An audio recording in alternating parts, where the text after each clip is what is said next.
Smart People: Keys to Become Smarter Every Day. Written by Evelyn Harper. Publishing by Audify Stories. Smart people are not born or made. They are smart in daily events, and consequently, good decisions come out of experiences. Next, let's give you 9 tips to listen, observe, and live better every day. Person is not good at everything. Frequently, a person good in exact sciences is not very good in human ones, and vice versa. It is not the result of a university education. But nothing is an excuse to rest on ignorance. Smart people are really in continual learning. The necessity of learning is well clarified by the 2 major pillars of Western thinking about education. Continuous education is an obligation of a virtuous life. The school is not only for boys and young people but also for adults who start the social organization. If universal culture can't exist, we cannot absolutely ignore anything when the matter in question needs our judgment.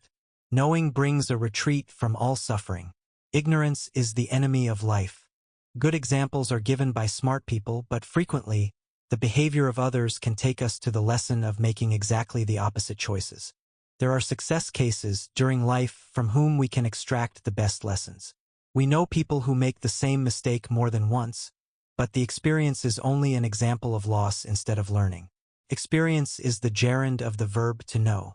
Only we can't take advantage in the future if we don't apply knowledge and potential in daily events and don't draw lessons. If you are a smart person, you'll never be able to sit down and think, "Now I'm a smart person." Your way of thinking suggests that you have already reached your peak and that from then on you won't learn anything new. If you think that by completing a school, college, and postgraduate degree you are a smart person, your thinking needs to be flexible. The entire world will always be teaching you things. The world will always have something new to show you. Every day I observe and communicate with people who say they are smart, and regardless of the context in which they find themselves, they have a very strong tendency to express themselves in sentences that start with "I think." But why? Is that thinking or knowing? Another thing that demonstrates knowledge over thinking is memorization versus understanding. This is something that smart people have a lot of. Therefore, in order to learn more, someone who is already very smart must always think that they know nothing, not in an ignorant way, but as a process of realization and consciousness of the world. Are you a smart person? Do you want to become smarter? Do you wish to be considered a genius? Who would not like to be rich, smart, fulfilled, happy, and liked? Well, now, becoming smarter starts with adopting a few basic habits in your daily life, and it is not at all difficult to train yourself. However, be aware that we will not try to become the new overnight. But by adopting this list of points, you can become smarter every day. Here are the 20 points to consider. Please join us in making a step every day in the right direction. Do you consider yourself a person of above-average intelligence? Are you always on the lookout for new sources of knowledge? Being considered a genius would not be bad, would it? Well now, geniuses do not come into the world. It is obtained by following different habits that will help to refine your mind. Let's discover them now. Introduction. Are you currently looking for ways to stimulate your brain and increase your intelligence and cognitive ability? Your brain is a powerful tool, and you can learn how to unlock its full potential.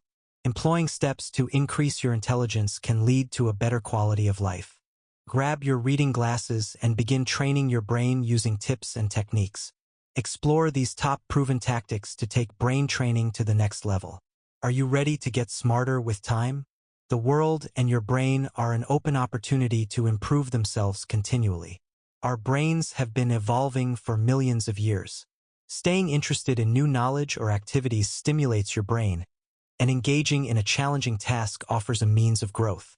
The secret to both exhibiting intellectual curiosity and the willingness to learn is comprehending the material fully to get the most value from reading. Explore daily to remember advanced topics. A business crime novel can provide a wealth of facts and information about topics you didn't know about, challenge your reflexes, and can make you smarter. Science has all kinds of examinations with proof of brain enhancement. With research-proven activities, you are helping your brain build new skills that lead to intelligence and any action to increase brain power. Practical methods help students increase their understanding of a scientifically tested world and make excellent decisions. Early discovery reveals higher test scores, less chance of motivation dragging down your test scores, and success as a college student. Have you ever thought about how to become one of those people who are smarter every day? Those people who seem to have more knowledge, who seem to be able to solve things that you can't, and who are always up to date. Maybe that's something that happens to you a lot and you want to change that, but you don't really know how. Fortunately, becoming one of those people who live learning and growing doesn't have to be an unattainable goal. There are little habits and things that you can practice every day to be smarter and become the person you've always wanted to be. Making the decision and changing the little things in your life is the first step to the new version of you, one that is smarter than the old one every day. Keep reading to discover the keys to becoming smarter every day. The most successful and intelligent people in the world and throughout history have a secret to becoming smarter every day, even though many people believe that they were born with a gift. These people have learned to grow every moment of their lives, seeking and implementing different habits to mark that difference that makes them unique. Things like reading literature, going to unique places, studying everything they find, or learning skills that they don't really need to have made those people grow and make them look more intelligent and interesting. The same thing applies to the world of leadership or management. The best leaders are those who stand out the most by taking steps to grow, to become smarter, even when they don't have to. Now, you can become one of those successful and interesting people. You can become the best leader and the person you've always wanted to be. How to become smarter every day? That's a nice question. How often do you feel that you are stuck in a routine? Do you find yourself running without stopping? You may even feel like your brain is slow sometimes. Do not be alarmed. This is normal. Stress can definitely make us less than brilliant. A fresher and more agile brain leads to more interesting and creative reflections. Dedicate yourself to these tips, tricks, and guidelines that all help train your brain. Try to make these principles a daily habit, and I assure you that even your boss will be surprised at your new way of thinking. Read with attention, put them all into practice, and you'll see that they really work. In order to become a super brain, it demands a lot from our mind. It needs physical and mental energy, both in studies and at work. That is why we believe it is fundamental to invest in brain training, finding routines that allow us to become smarter every day. The goal is for you to add new knowledge and improve your professional and personal performance. Remember, you will not become a super genius by reading just one article a day. It is important to practice these activities frequently, creating habits. After all, to achieve great results, we need discipline and routine. Now that you understand the commitment required, go to the list. May you master knowledge and improve your life more and more. Purpose of the book. This book is written with the objective of sharing with the readers a number of keys that will help them develop an attitude aimed at becoming smarter every day. In a society that is globalized, innovative, and rapidly changing, the most intelligent people have an advantage, but we must constantly develop our own intelligence too. In this way, it is possible for us to develop other people's intelligence as well. There are all kinds of intelligent people. Those who are very fast at deciphering images, those who are great at mathematics or problem solving, and those who possess particularly high emotional intelligence. The good news is that all forms of intelligence can be trained. You only have to have the desire, energy, and time, and you will be able to develop those that are most important for your own development. The keys to become smarter every day. The aim of our book is pretty ambitious. We argue that everyone can become smarter every day and give concrete advice on how to achieve this. Furthermore, we claim that becoming smarter and a better person on a daily basis are closely related processes, reinforcing each other. This comes in 4 parts. Together, we are a group of teachers and researchers related to the area of computing. What can you expect from this book? First of all, you can expect more than a superficial examination of the topic. There are already many self-help books that just tell you to sleep well, eat properly, do some sport, and so on. Those guidelines are of course correct, but do not pose any clear path to the final goal. We will be pushing answers to difficult questions that imply a structural change in our daily routines. One aim of our book is to give you much motivation to become smarter. By finding the right balance between more abstract discussions and more down-to-earth recommendations, readers of very different backgrounds can get help for their personal growth. We are not only targeting senior college students and adults or professionals interested in improving, but also promoting a discussion on what can be done in helping kids at their early adolescence to make smarter choices. We are all parents and teachers. If we are so integrated into today's connected world, how can we keep the balance between hard work and learning and the ideas flowing at a high pace? It is time to organize our thoughts. This book attempts to provide advice on living and how to view life with humor, intelligence, wisdom, courage, and values. This book will give you some advice on how to deal with others, as well as how to deal with yourself. Many writers emphasize self-improvement in business philosophy, but omit the eternal values that define the human species. This work maintains that character is as important as competence, and that competence without character can be devastating. It is not intended to make you a saint, but rather help you become a better person through the humor, humility, intelligence, optimism, and warmth found in the suggestions provided in this light text. This book is intended to develop employees' mindset, character, and soul. Information and behavior that we put into our heads is a vital part of building inner wealth. When bad practices are put forward as models or norms, many employees become confused. Does the organization or their manager really support the behavior that is being asked of them? Contradiction does not support intellectual or career growth. This book provides the truth and clarifies difficult dilemmas. Addressing this condition, the work encompasses the beauty and realities of being human, demonstrating the importance of our emotional, intellectual, and appreciation needs of the world. We have a heart, so we must take care of it. We have a brain, so we must stimulate it. We have an emotional being. Chapter 1. Understanding intelligence. The desire to become smarter may present itself in youth or adulthood. When curiosity is present and nurtured, a person is likely to spend the rest of their life continuously developing intelligence. They do not allow any single negative event, or thinking of themselves or others in a negative way, to determine who they are, nor do they let obstacles define the limits of their intelligence. Intelligence is not measured by the grades on exams, or just the ability to solve problems. Real intelligence includes the ability to record information, understand meanings, connect events, visualize ideas, and solve problems. These are often confused with being analytic, critical, or creative. Intelligence describes the mental ability to apply these energies and abilities to serve and extend the 4 stages: gathering, learning, understanding, and application. Information and the ability to memorize facts are just tools to strengthen intelligence. Intuition and inspiration are other forms of intelligence that draw from the relationship between the spiritual and material dimensions in life.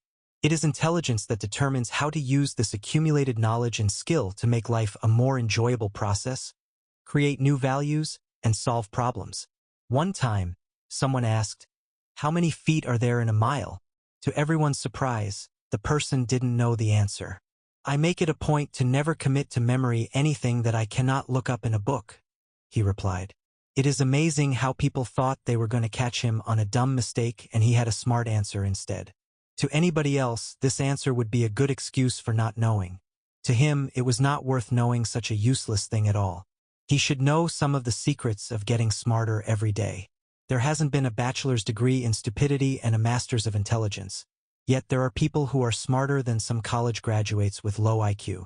There is supposed to be a wise and intelligent use of knowledge, which means that you need to acquire the knowledge first and then use it. Intelligent people are not necessarily the ones who know the most things, but the ones who use the most of what they know in the smartest ways. High intelligence cannot come with low learning. The most gifted ones are the ones who grow smarter every day. Intelligence is something that you can keep reinforcing every second. Even a genius can improve because that is why he is a genius. Are you intelligent enough? Is there a method to achieve it? The truth is that intelligence is not only the willingness to learn different things, but to put them into place at the right moment, and even in the right medium or carrier of that knowledge. Therefore, intelligence is not just something that leans on the brain.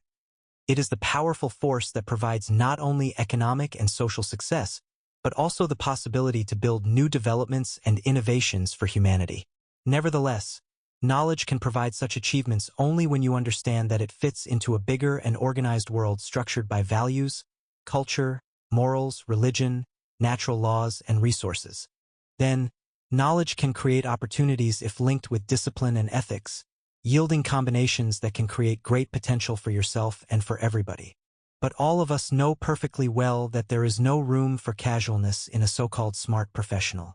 Contrary to this idea, the truth is that smart professionals and happy people start their success story with an intelligent, implicit, comfortable attitude, relying on prevailing emotional and passionate elements. These smart professionals have a mind filled with indispensable components in every moment, overcoming even the best brain function. More than just educated, they couple with different logics of concepts leading to purposeful behavior, both in a simple and deep generalist feeling. They understand the meaning of something and therefore can put their learned concepts into place. But such background knowledge and familiar concepts won't develop their brain without a proper method, a set of procedures, and an intelligence development strategy. Types of intelligence. In a very simple way, each one of us is intelligent. It is not just a matter of mind and how we use it. Intelligence does not mean just the ability to store, analyze, and retrieve information. We have to face the types of intelligence that define the diversity of human beings. In general, we have 5 main types of intelligence that are important for us to be smarter every day. Each one of us has a unique intellectual composition of these types, and understanding these compositions is useful for us to improve our strengths and minimize our weaknesses. Logical, we use this type to solve problems with logical and rational thought. This is the kind of intelligence that is measured by IQ tests and is the most addressed by traditional educational systems. We learn by asking questions based on logical reasoning. It is important to develop this type of intelligence to solve problems constantly. Verbal, we use this type to exchange information effectively with others, either through speaking or writing. We use this ability to express ideas, reflect, and share our opinions with other people. Reading a lot can help you with this type. Spatial, we use this type to think in 3 dimensions. This type can be visualized when we work with maps, building projects, drawings, and flip charts. People who have a good relationship with this type of intelligence are very good at visualizing relationships between different thoughts, which is a good way to develop spatial intelligence. Physical, it is about coordination, dexterity, and reaction capabilities. It is very important for professionals who work with the body, but it is also important for us to be free of pain and discomfort and to take advantage of everything that we can do. Musical, we use this type of intelligence to create and appreciate music. Contestants of musical programs usually have a high level of this type of intelligence. If children are exposed to music in their first years of life, they tend to become smarter adults. Contests of musical programs are very famous in many countries. There is no tried and true definition of intelligence. People can differ from each other when considering intelligence and its meaning. But let's analyze some types of intelligence by some of the most renowned psychologists of the 20th century. Here I put some descriptions for better comprehension. These descriptions can suffice for your observations about the types of intelligence of other authors. I propose a very practical and simple classification for the types of intelligence of our epoch. A division into 2 types: sensitive intelligence and intellectual intelligence. Intellectual intelligence is nourished by thought, the echo of life in the head, as it is defined. Men are increasingly beings of forced compensation who must always rely on their capacities to change the environment in order to adapt and survive.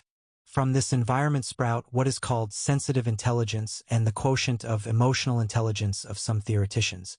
These 2 types of intelligence, given in the nuances of one same being, swiftly create a system where intellectual intelligence, when failing to separate itself polarly from sensitive intelligence, coordinates with it and equates and values its experiences. These 2 types can be of great value in clarifying the studies of applied science. But it is important to reiterate that the division only aims to address the practical problem of this matter for didactic ends. Intelligence is defined as the global capacity of a person to understand the world around them and to think rationally. Human intelligence comprises different aspects.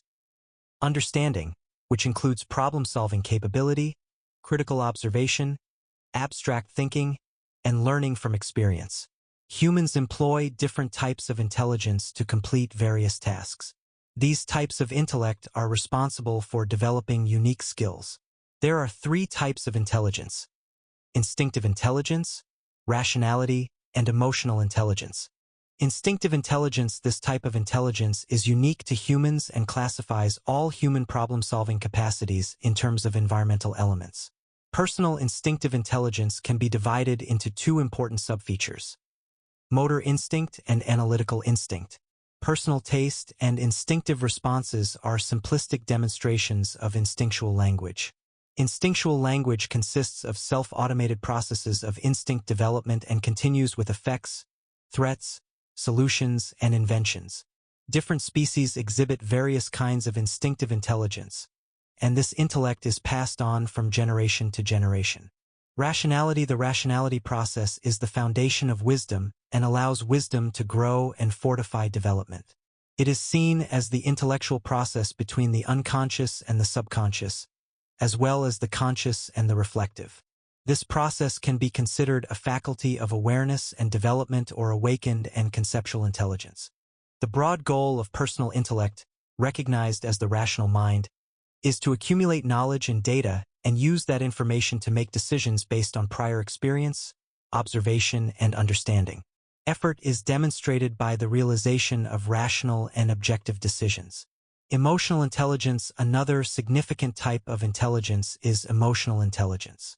Emotional intelligence can be characterized as the ability to understand, feel, and manage personal emotions or the emotions of others, and the ability to make the right decisions based on these emotions.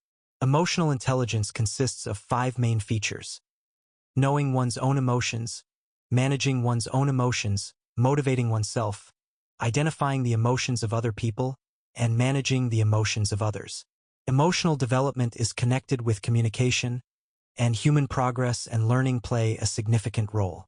Building strong internal links, managing relationships with others, and being resilient are independent elements of advanced emotional development. Chapter 2: Habits of Smart People. Smart people tend to perform better in most facets of their lives, as intelligence can lead to better professional skills, considered opinions, and even better interaction with others. But to become smarter every day, it's important to develop healthy habits that both invigorate our brains and grow new cognitive skills. The following habits of smart people can help you do just that. One healthy habit that smart people often practice is reading daily. Although this might not directly relate to intelligence, it can help you develop a variety of cerebral skills. Reading can increase your knowledge and experience, which allows you to think and process at a more advanced level. Furthermore, reading both fiction and nonfiction hones critical thinking and understanding concepts, aiding in a greater grasp of our own world and narrative. Reading, thus, is important for cognitive development with the added value of honing your cognitive abilities and broadening your view. Another important habit of smart people is to discuss and debate ideas daily. This can be a fun activity with friends, family, or coworkers, as diversity of thought can lead to new perspectives and understanding others' viewpoints. If we surround ourselves with like-minded individuals, this can cause an echo chamber effect where majority opinion alters behavior and unwelcome dissent is marginalized. This kind of environment curbs dissent and forces conformity of thought, hindering both intelligence and emotional responses. Formulating and articulating your thoughts focuses on enhancing awareness, emotion regulation, and decision-making capabilities, while disagreements can help you concede your own experiences and viewpoints, empowering you to assess and incorporate different perspectives empathetically. Remember, strength lies in differences, not identical opinions. Everyone claims to be smart these days, but what defines a smart person? There are a few traits common to people who can actually be considered smarter. Smart people possess the following qualities. They are open, curious, keen to learn new things, and they usually question whatever comes to their mind. However, the most influential aspect that makes smart people smarter is that they form intellectual habits. Smart people, with their high knowledge and intelligence, usually follow a daily schedule for engaging and training their brain, a regime that not only sculpts their brain but also turns them into smarter individuals. Continuing the cycle of personal development, occupying it when it is dormant, and maintaining a certain mental fitness is what turns them into smarter individuals. Following certain habits on a daily basis can also make you smarter. What are these habits? Let's start right now. Everyone has the capacity to be wise if only they follow certain habits, and those habits are common among the intelligent of today. For those who want to become more magnificent or clever, they must follow certain patterns that the smart of today follow as well. When I speak of smart people, I do not mean people who are highly dexterous or famed for having a high intellect or known for their genius. I refer to the people who have high intelligence as they have a particular passion for a certain area, a great career, or those who find the ability to come up with things that the common person wouldn't have been able to. Let me repeat, everyone has the ability to become intelligent if only they form fantastic intellectual habits and maintain them as well. And I say fantastic intellectual to mean something that is imaginary and abstract and gives an unnatural nature to ideas and thoughts. Intelligence is determined by the intelligence of the people we hang with. Smart habits are contagious, and the most important habits come down to how we work and when we quit our work. The smart decisions we make each and every day create the results we experience. How do smart people do it? How do they make smart decisions? How do you increase the odds of making clever choices? Making suggestions can be quite difficult when discussing intelligence and the scientific studies into this eternally fascinating subject. The controversial issue surrounding intelligence is that it is hard to define accurately. One thing that appears consistent for everyone is the fact that everyone wants to become smarter. The pursuit of knowledge seems to be an ongoing cycle for many people. The first habit most smart people share is to constantly challenge easy calculations. It is of huge significance. Over thousands of years, humans have found ways to solve problems that were easy, so all that was left were the hard problems. Consequently, being born a clever person with access to knowledge is not enough. Real wealth comes from solving problems. Companies become valuable because their products solve hard problems in an unprecedented and efficient manner. Successful people have value because they can solve problems that may initially appear hard. Solving hard problems helps you stand out in the shortest possible time. The fastest way to free the mind is by engaging in challenging mental work. When the work is hard, naturally born curiosity begins to make an appearance. The individual no longer needs to coax the mind into thinking about brain-friendly questions. Instead, they come up with both new and interesting solutions. The person has granted their mental wishes that allow them to generate new insights about fascinating issues. Continuous learning.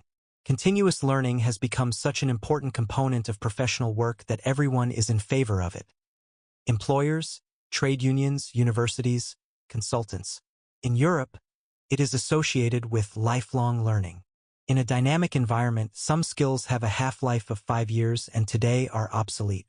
Just as in the New Age schools, where children are encouraged not to fear trying and failing new experiences, adults in the Endeavor era are expected not to fear trying and failing in the many new experiences that are part and parcel of continuous learning. In such a world, teaching is eclipsed by learning. Continuous learning is about the individual, not the institution. Work is subject to economic conditions and employee whims. One size does not fit all, and the constantly changing world of work has to cater to all 4 generations of people currently in the workforce. People with diverse ways of learning, each with different knowledge, skills, and competencies. For continuous learning to be effective, it is necessary to blend it into the working world. Employees are full-time learners, whether at their post on work-related tasks or in their free time. The only way to achieve that is to create an ecosystem that enables formal, informal, free, and paid learning to coincide with the skills and knowledge requirements and concerns of the individual and the organization. Continuous learning is one of the most solid keys to becoming smarter every day. It gives you the ability to take advantage of opportunities. It's a universal phenomenon. The person who has the flexibility and the knowledge to change as the world changes will be the one best prepared for the future. You may not like the idea of change, but maintaining the status quo is not necessarily the safest place to be. The person who achieves the most is often eager to change when given the opportunity to do so. Seek out learning opportunities anywhere and everywhere you can. And then you will be more likely to try new things and help make change happen in your life. Formal education and other certifications can provide you with some of the credentials you'll need for a job or career. But formal schooling is just the foundation. It's not the end of your education. It's the combination of the ability to learn with the foundation you've acquired and are continuing to build upon with experiences that will make you stand out as smart in a crowd. Use every tool at your disposal to learn. There are ways to become smarter beyond simple academic regimens. Use your mind in numerous ways in varied sets of data to solve problems on the job or at home. Learn to create and innovate so that you can take a more active part in shaping your future. Let others know about your interests, hopes, and dreams. Your reputation is at least partially determined by how others view you as a friend, coworker, or family member. Learning individually, collectively as a team, and for a wider group remains a key enabler for the value not only of the project, program, and portfolio but also for the organization.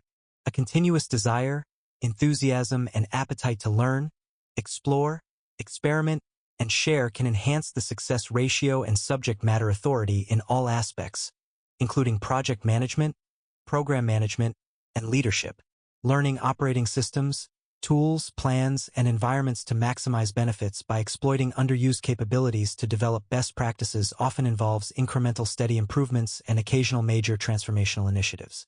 Continuous learning involves long-term incremental and stepwise sustainable improvement supported by an improvement culture.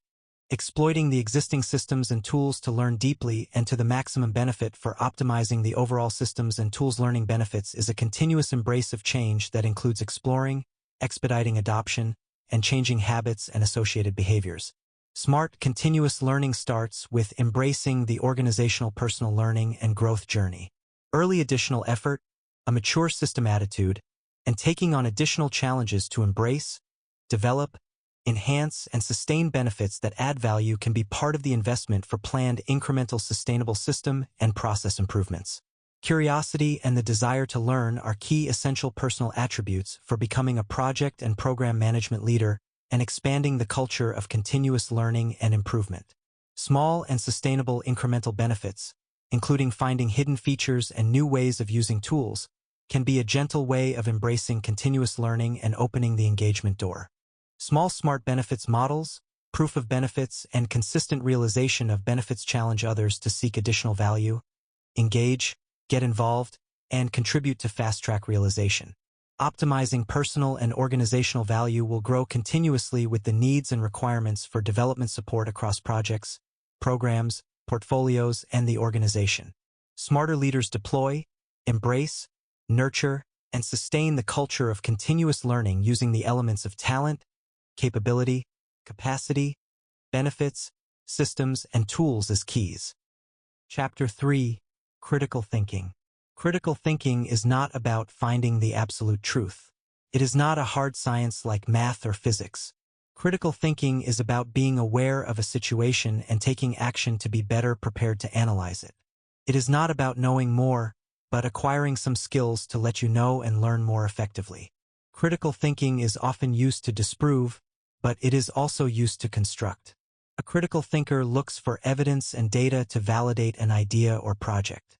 To become a better thinker, you need more than just intelligence. You have to be curious, well-informed, thorough, and be able to argue both sides of an issue. Then, once you see it, persistence is a key ingredient, too. Although it is not about IQ nor education level, it is about the accomplishment of thinking, getting from question to answer, from problem to solution. In this sense, how deep we think is more important than how much we know. We can think of critical thought as just another word for critical listening. In the broadest sense, critical thinking concerns itself with goals. It also addresses the goals and policies. For most everyday matters, the notions seem straightforward enough. Having achieved this level of logical inquiry, recovering the goals of thinking back into conscious thought is itself a major step. Unfortunately, duplicating it as the map is not timely. Along with the idea of a goal comes the issue of feeling adequate knowledge to act. Knowledge of what we want requires knowledge of the domain in which we want it, and we sometimes think without understanding the knowledge we use. We lack the satisfaction of having important needs met. There is a world of knowledge to be had, and that is challenging to any mind. Most importantly, however, is my hope that critical thinking will contribute to growing minds and hearts that welcome a world of continuous change and engage with that world with enthusiasm and sensitivity.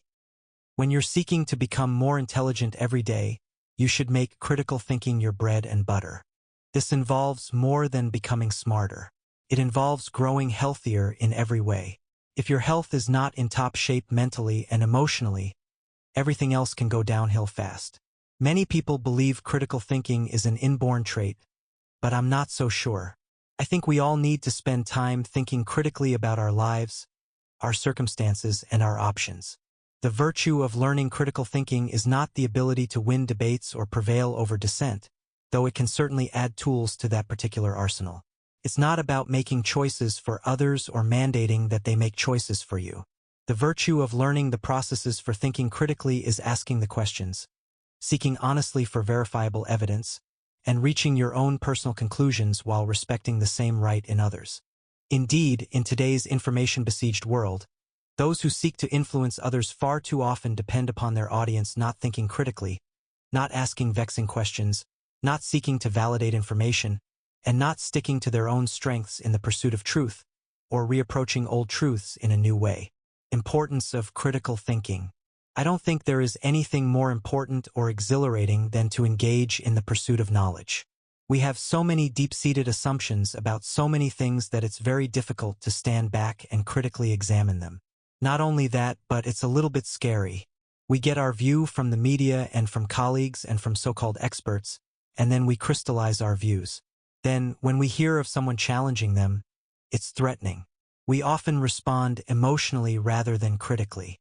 But the most remarkable result is that if you take the time to really mind someone who's totally against everything you believe in and accept the challenge, your own beliefs emerge stronger. There's nothing that makes my own understanding stronger than challenging it. I cannot find a better method. Critical thinking is important. People often believe things for bad reasons and don't believe things for good reasons. If you think critically, you'll not be taken for a ride. At work, one of the things that makes the best people the best is that they're better at understanding the world, what works and what doesn't, and why. That means that they're better at seeing what's likely to work. In general, intelligent people are interested in the world. Critical thinking leads people not just to realize discrepancies and wrong answers, but all sorts of things about the world. For some people, this leads to frustration and desperation, but for the best people, thinking hard about the world and noticing what's wrong leads them to make the world a better place. If more beings had this ability, then the places where we dwell would be smarter and love would be gentler because all would be better able to understand what makes for a good quality of life. So if you're going to aim for a cognitive skill, you might also do well to aim for becoming more of a critical thinker. What does that imply? I think it mostly implies gaining and polishing that skill. There are no barriers to learning that skill. You mostly just have to do it, you mostly have to look critically at things, and allow yourself to face reality. In fact, the main barrier for most people is not a lack of opportunity, but rather an apparent lack of desire. There are many writings that discuss how best to improve your critical thinking ability, such as thinking of situations where you're already good at it. Since critical thinking is correlated with general intelligence, one way to get better might be to experiment with other ways of becoming more intelligent. If you're looking for answers to a question, it's poor critical thinking to keep searching, which is why developing interests and working more to find out the answer are some of the things that you do. The ability to think rationally is arguably one of the most important habits to develop in order to function effectively. Critical thinking is the general label for the various intellectual skills that we use in all portions of our lives. Critical thinking is thinking that is concerned with the objective appraisal of existing ideas and the creation of new ideas. These skills include interpretation, analysis, inference, explanation, evaluation, problem-solving, and decision-making. All of these skills are intertwined and cannot stand alone, corresponding to the various ways in which they relate to experience, other people, and the world in general. Each of these skills is influenced in a different way by what the analysis is about. This means that the general cognitive skills and attitudes of a critical thinker can be supplemented by specialist knowledge. Unfortunately, a lot of people fail to think critically. Several explanations have been offered to justify this lack.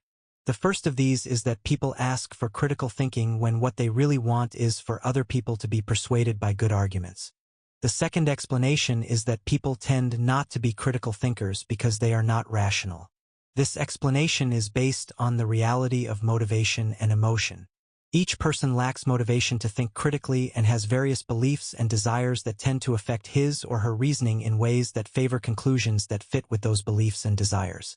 People have had a deeply held belief that research into the environmental effects of human activity is not aimed at preventing a future where our children have to live in a polluted environment, and are therefore easily persuaded that the unfavorable reports are part of an environmentally motivated plot to prevent economic growth, which will actually jeopardize both our economic prosperity and overseas aid from various aid schemes.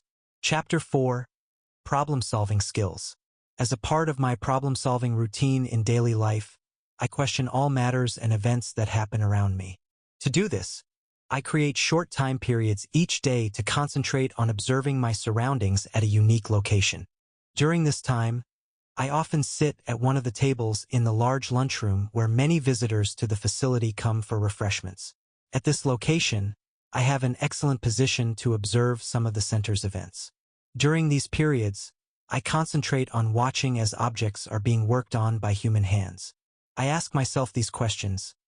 If I were in charge of making or changing this object, how would I go about doing this? Then I look for an explanation to see how the expert in charge is working on the solution to the problem at hand. Quite often, they speak to their object, and as I observe, they seem to be asking questions of themselves concerning the best solution to the work problem. These self-asked questions and associated worked solutions to those questions are adages for problem-solving skills that I refer to as on-the-job diagnostic offers. By watching these diagnostic solvers or problem-solving experts, one can develop problem-solving skills. The final self-question that I ask during my think time is, how do they confirm that the problem-solving skills are a correct match to resolve the problem encountered? Quite often, these problem-solving skills being used at any particular moment are monitored and reviewed by the problem-solving expert. They quickly involve another experienced person in their field to assist in confirming that their problem solution is correct. In all cases where I have observed these problem-solving skills at work, I have recognized that the primary problem solver knew they were solving the correct problem from the onset. My associated and continually self-applied extemporaneous think time on observed problem-solving sessions provides me with a sense of credence that I have acquired the needed problem-solving diagnostic skills. It is significant that as I apply these self-developed problem-solving skills to how I manage the work objects and problems I encounter, I know I am on a sure and right path with my problem-solving. To know how to solve problems, it's almost like learning another language. That's why I feel that a complete understanding of the skills of problem-solving and how to apply them comfortably in every aspect of life is necessary in the search for better ways to become more intelligent. These skills are developed through practice just like anything else. We commonly think that hierarchy or someone's position of power determines how problems should be solved. We accept the fact that many people feel uncomfortable solving more complex problems, although we may not like to admit it. As usual, if we ever desire to be as intelligent as possible, then we must be able to solve the problems that come before us comfortably. How well we solve problems lays the foundations for intelligent behavior and decision-making. A lack of skill in these areas forms barriers as we discover problems in new situations. But a basic framework that will help to solve each problem as it arises, whether it's in work or personal life, can be developed to replace these barriers. In my observations of company management staff and college professors, the most intelligent people are often observed using problem-solving methods that other people make no attempts at, simply because they didn't have the necessary skills. Companies, government agencies, nonprofit organizations, and parents all universally seek to improve their problem-solving skills, enhance their decision-making ability, and plan various projects to either enforce higher efficiency or make better use of limited resources. First, to be a better problem solver, we should be good observers, seeing things differently and from various angles. We also should practice using many different senses in our observations.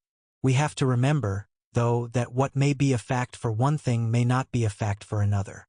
This means that when we rely too much on past experiences, the results may vary. One other thing to remember is that we must keep our minds from becoming cluttered with various harmful words or thoughts. We should observe things in as many different settings and situations as possible in order to gather the most accurate data for our observations, even if this means spending extra time conducting an examination in different settings. Finally, we have to report our observations as accurately as possible. If we do not report our findings on the observed events as accurately as possible, our problem-solving skills will be poor, thus resulting in a poorly solved or unsolved problem. Good observation skills also involve questioning oneself about an idea and examining what subsequent thought processes can occur. Things can appear different from different perspectives depending on the point of view from which they are seen. A good observer can pose the correct key questions that get one to look at and hopefully answer them. These careful observations also call for setting aside previously formed assumptions and thoughts. Otherwise, we will find that we see what we preconceive the information to be and not what it actually is. It is thus important to make observations from a number of different viewpoints, such as seeing and thinking, both visually and with one's mind. Thinking both from individual facts and from generalizations. Thinking and making observations both concretely and abstractly. Strategies for effective problem solving. Getting the superlative way out of a knot, as a rule, engrosses trying out a few different gears. However, once it's finished, you're repeatedly able to comprehend the situation and its probable solutions more lucidly. This surrogate effort to find a key to a problem is more often than not more creative and more innovative than the effortless instant management of a knotty problem. Don't be on edge about the resolution process just because it apparently takes you longer to find a key. Fresh survey findings show that more urge dispute solvers recurrently have less apt decision-making than those who take the time to delve into the problem and alternative statements. There is no general way to foster great achievement in decision-making, since all people have to approach problem resolution in a different way. Numerous work and common life questions are easily solved or resolved through understanding difficulties and demonstrations, effective questioning assistance, etc. provided by thoughtful metaphor and the use of clear concepts and strategies. The process of problem solving is an act of figuring out how to get from where you are to the goal you want to be at. The process of problem solving incorporates, ideally, your creative ideas about how to achieve that goal with constraints regarding validity, overlapping practices, and creating alternatives. Problem solving should not be restricted to any specific technique or any specific kind of problem. Most problems we encounter are driven by a combination of their symptoms, root causes, and other forces. By mapping out what drives your problems, you can see which obstacles you face and which specialist tools you can use to solve them. Countermeasure technology can help you evaluate the policies that drive your difficulties, which can help present countermeasures that, if carried out, will guide you to your desired condition. All great, powerful problem solvers practice regularly with different tools. This enables them to make better decisions more quickly. Knowing what keeps performance back or improving sales is valuable, but it can also lead to an ego-driven focus on unimportant details that serve to derail in-depth efforts at solving the problem effectively. Only by narrowing down what is and what is not within the reach of a question can a problem be approached effectively. A popular hang-up is the conviction that we have identified the root cause, regardless of how low mobility ideas are or how fast a report remains evasive. How many times does it happen that life presents us with huge and complex problems? We often feel baffled in such situations. We often tend to give up in the face of such tough problems. Have we ever tried to figure out the reasons that make these problems seem so unconquerable to us? Actually, such complex problems have simple solutions. But what we need to remember is that the simpler the solution, the harder it is to design and to see. Our mind is gifted with a wonderful power of invention, leading it to discover new possibilities. It is considered the strongest instrument of creation in the universe, but it needs proper exercises to see things in order to find creative solutions to the problems at hand. Each of us uses our minds in a number of ways, rarely taking time to contemplate the underlying thought processes responsible for the quality of our decisions or to determine the root causes of our failures. The ability to focus and concentrate is the first cognitive process in the intelligence grid. Focus refines problems into questions, then answers those questions, some answers being better than others. Concentration targets the answers. Discriminating between different answers involves evaluating several possible answers and discerning between true and false impressions. Hints or signals about potential answers continue to appear during exploratory microconcentration. These two cognitive processes, focus and concentration, are the primary means by which our intelligence grid cuts diamond concepts from the rough. Our minds do not necessarily identify focus and concentration as specific cognitive operations, however. Their cognitive operations operate on automatically selected target material, subject to rules we can validate. When these cognitive operations conflict, we may switch one off and the other on to provide a better opportunity to consider subjective options. Chapter 5. Creativity and Innovation. The sweetness that accompanies effort can form associations that make previously unrelated or incompatible thoughts or things seem ideally suited for one another. As a result, it may encourage creative insights. These then help to improve the demand experience during the established task, and so prompt creative insights into how the task can be completed more effectively and with less effort in the future. Being creative also means taking steps that are necessary both to open one's thinking to alternatives and to select a truly innovative idea when it occurs. After all, the idea that solves the problem is not always the first that occurs to us. Particularly when we are pressed for time, we may tend to pick the first idea that seems to have promise or that we think we can quickly test or use. We should examine our beliefs about the situation that has led to the creative block. Are we failing to solve the problem because we have rejected all the solutions we have thought of? If so, did we do this because we felt that all possible alternatives had been exhausted, when in reality we simply stopped going through the efforts of questioning and reevaluating them? Evaluate the alternatives to test their usefulness before making a decision, where time allows. Develop a good model of the situation to be solved. This may force a consideration of issues that have already been overlooked. Be willing to change some or many of the elements of the problem prior attempts to solve or understand it. These include the environment for solving the problem, the participants in the problem-solving activity, or the content of the problem itself. An outsider set of eyes might also allow one to see things in the situation that have always been implied but never directly observed, even if the bonus problem is that we actually created the facts supporting the cause.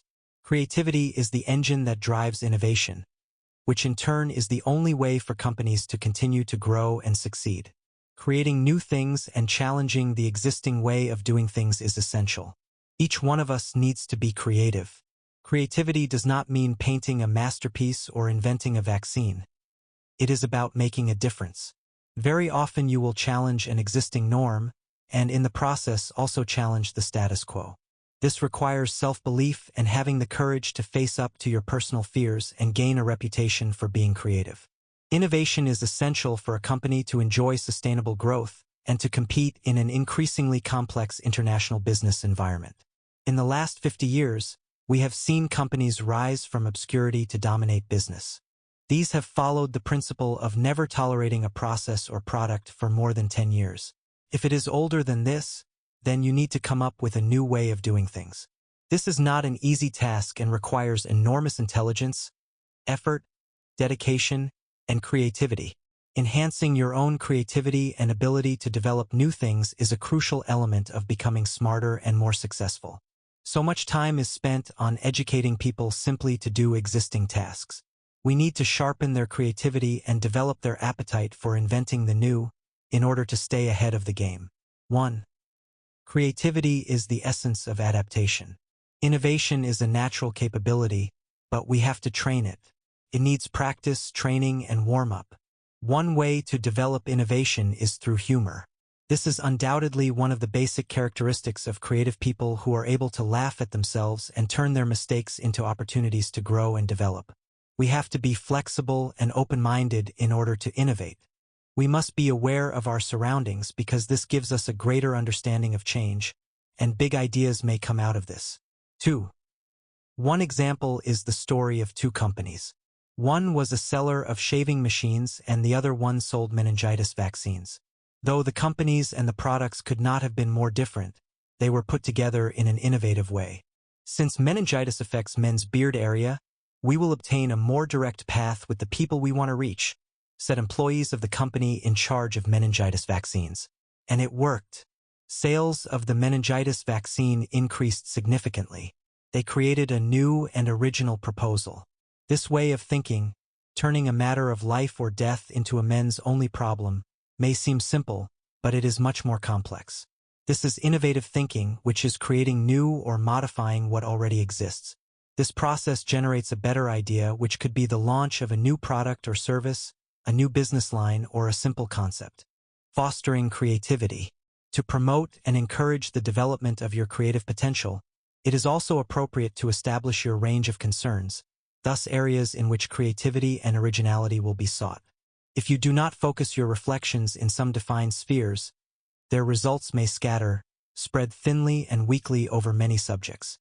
Therefore, the delimiting thoughtful analysis should continue gradually until the goal itself does not become an unconscious operating impulse that will function as a circuit when, after perhaps some rest, you decide to reflect on the data and contexts in which creativity will be an indispensable qualification for success in the search for dreams and their implementation through action. Let the creative process take place gradually, casually, without forcing the pace, allowing it to unfold like the petals of a flower that has matured in its time. Discover the ideas that stimulate your cognitive strings of thought towards your own judgment. The significant events that take place in life, which can be observed, are the growing emphasis of those thoughts that are directed towards the many implications of each domain. These implications do not simply persist in time, but project iridescently amidst different series of events. This vast autonomy, the inert temporal presence, becomes the same as celebrating the excessive freedom of the mind, hungry for the significant. One of the most commonly held assumptions, which leads many policymakers to work to tend to student outcomes and practices to emphasize basic skills such as regurgitating standard solutions to standard problems, rather than creativity, is that education enhances the ability to think. This assumption is doubtful on either empirical or logical grounds. If education substantially enhances the ability to think, those with more education ought to be systematically better than those with less education. Of course, by contrast, higher levels of education do not guarantee success. It seems to depend as much on intangibles like resourcefulness, persistence, and intelligence.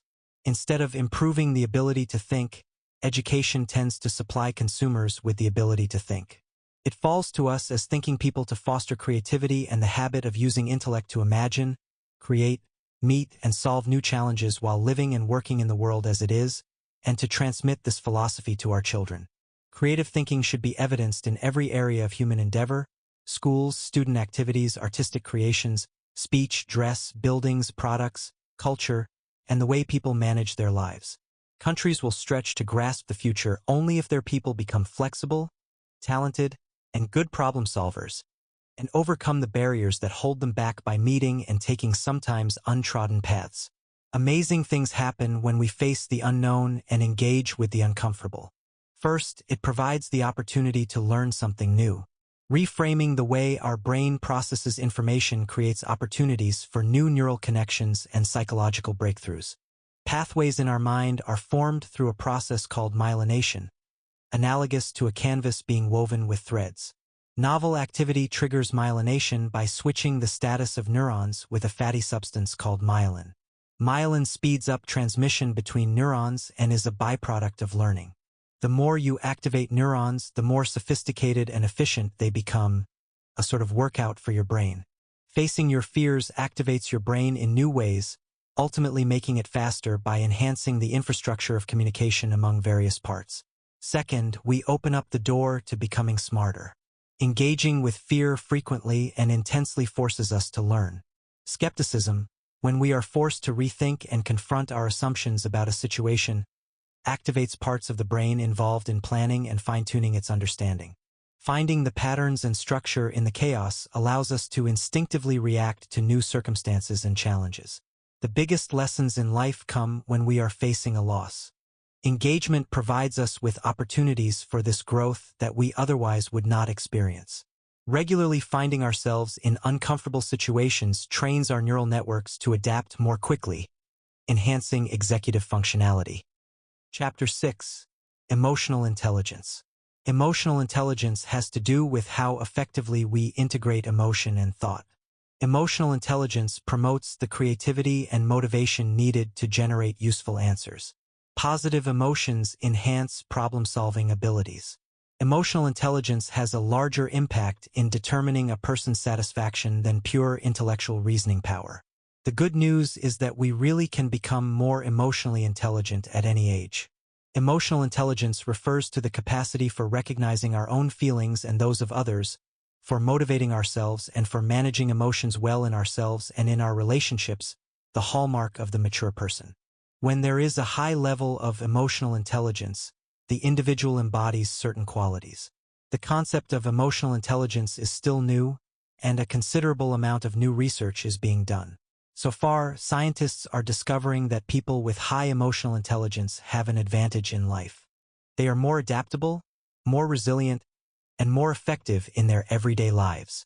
Without positive emotions, a person's decision-making ability is impaired because we are limited to a short-term survival outlook. President Theodore Roosevelt once said, "There are no absolute rules for right living. A person must be able to interpret his own rights and be his own right person under the given circumstances where he lives and acts." To me, these lines are very clear. You see, you could be the smartest person in the world, but if you are not able to have your emotions controlled to some extent, you will be in trouble more often than not. There are many scientists who will agree with me on this one. When a person has the ability to have his or her moods and emotions managed, he is better off in every way. A person with high emotional intelligence will be better at handling conflict and difficult situations, be an excellent communicator, and a strong team player. Emotional intelligence has also been proven to be a better predictor of career success than intelligence and technical skill. Why? Because we all know it is not what you know, but who you know that can get you on top. People who have high emotional intelligence remain in control of their emotions. Therefore, they do not jump to conclusions when making decisions. Emotional intelligence can help you become a better human being because you can achieve self-awareness. What is self-awareness? If you ask me, I will tell you that it is essential for developing higher emotional intelligence. It comes from being aware of your thoughts, actions, feelings, moods, and everything else that is happening within you. Seriously, it is the ability to recognize, interpret, and understand how you are feeling at any given time. It is quite hard to believe that there are a small number of people in the whole world who are not even aware of what they are feeling. So, developing your self-awareness abilities and recognizing these feelings are very important to your emotional intelligence. To be emotionally intelligent entails control over emotional thinking. The main goal at this point of the book is to get the last ingredient to comprehend how, in the context of the other three variables, it composes the keys to being smarter. The definitions of psychological intelligence comprise the capacity to crystallize our emotional intelligence, handle the emotions of others, replace negative states of mind with positive states of mind from an appraisal of better opinions in ourselves, be empathetic, control stress, and improve communication so that social abilities are developed. The 5 elements of people's emotional intelligence range from awareness inside the self, control inside oneself, managing the feelings, influencing the feelings, awareness in the relationship with others, awareness of the feelings of others, materializing their feelings, control in the relationship with others, and understanding motivation, which varies with the kind of organization and culture. Such distinctions add the emotional part over IQ in the description of successful people. Given our motivational processes, we can feel strong or soft, brave or afraid. Programs of emotional intelligence are oriented to increase emotional competencies and predict the personal integrity of the subjects. Emotional and mental abilities such as intuition, wisdom, and personal creativity are related to the positive emotional intelligence attributes. Our control over emotional ideas may be prevented by some sentimental defenses such as repression, defense mechanisms, character traits, emotional boundaries, discomfort, anxiety, insensitivity, and denial.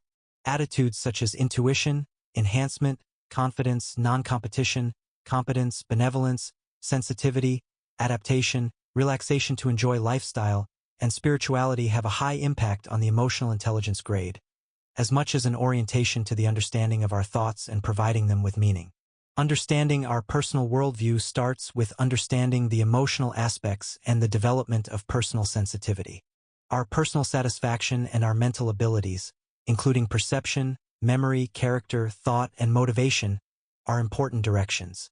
We must increase the important feelings and reduce the considered negative ones that condition our motivations and the state of brain health. Managing emotions. Anxiety and stress make our brains release cortisol into the bloodstream. Cortisol interferes with the formation of new long-term memories and the motivation associated with them. When emotions are under control, cortisol levels decrease and improve our ability to precisely recall our stories, think clearly, and experience creativity, trust, and emotional stability. Furthermore, People who are in control of their emotions initiate and maintain relationships with others, listen more, and act less impulsively. We can apply various strategies to better manage our emotions. Relaxing with slow, deep breathing for 5 or 10 minutes can inhibit our stress response. Moreover, carefully choosing words during emotional conversations can also calm our minds, maintain control, and foster a sense of calmness.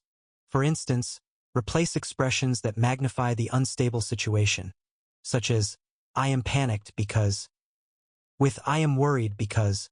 Expressing gratitude is one of the easiest strategies for achieving emotional control. It can enhance the feeling of positive emotions.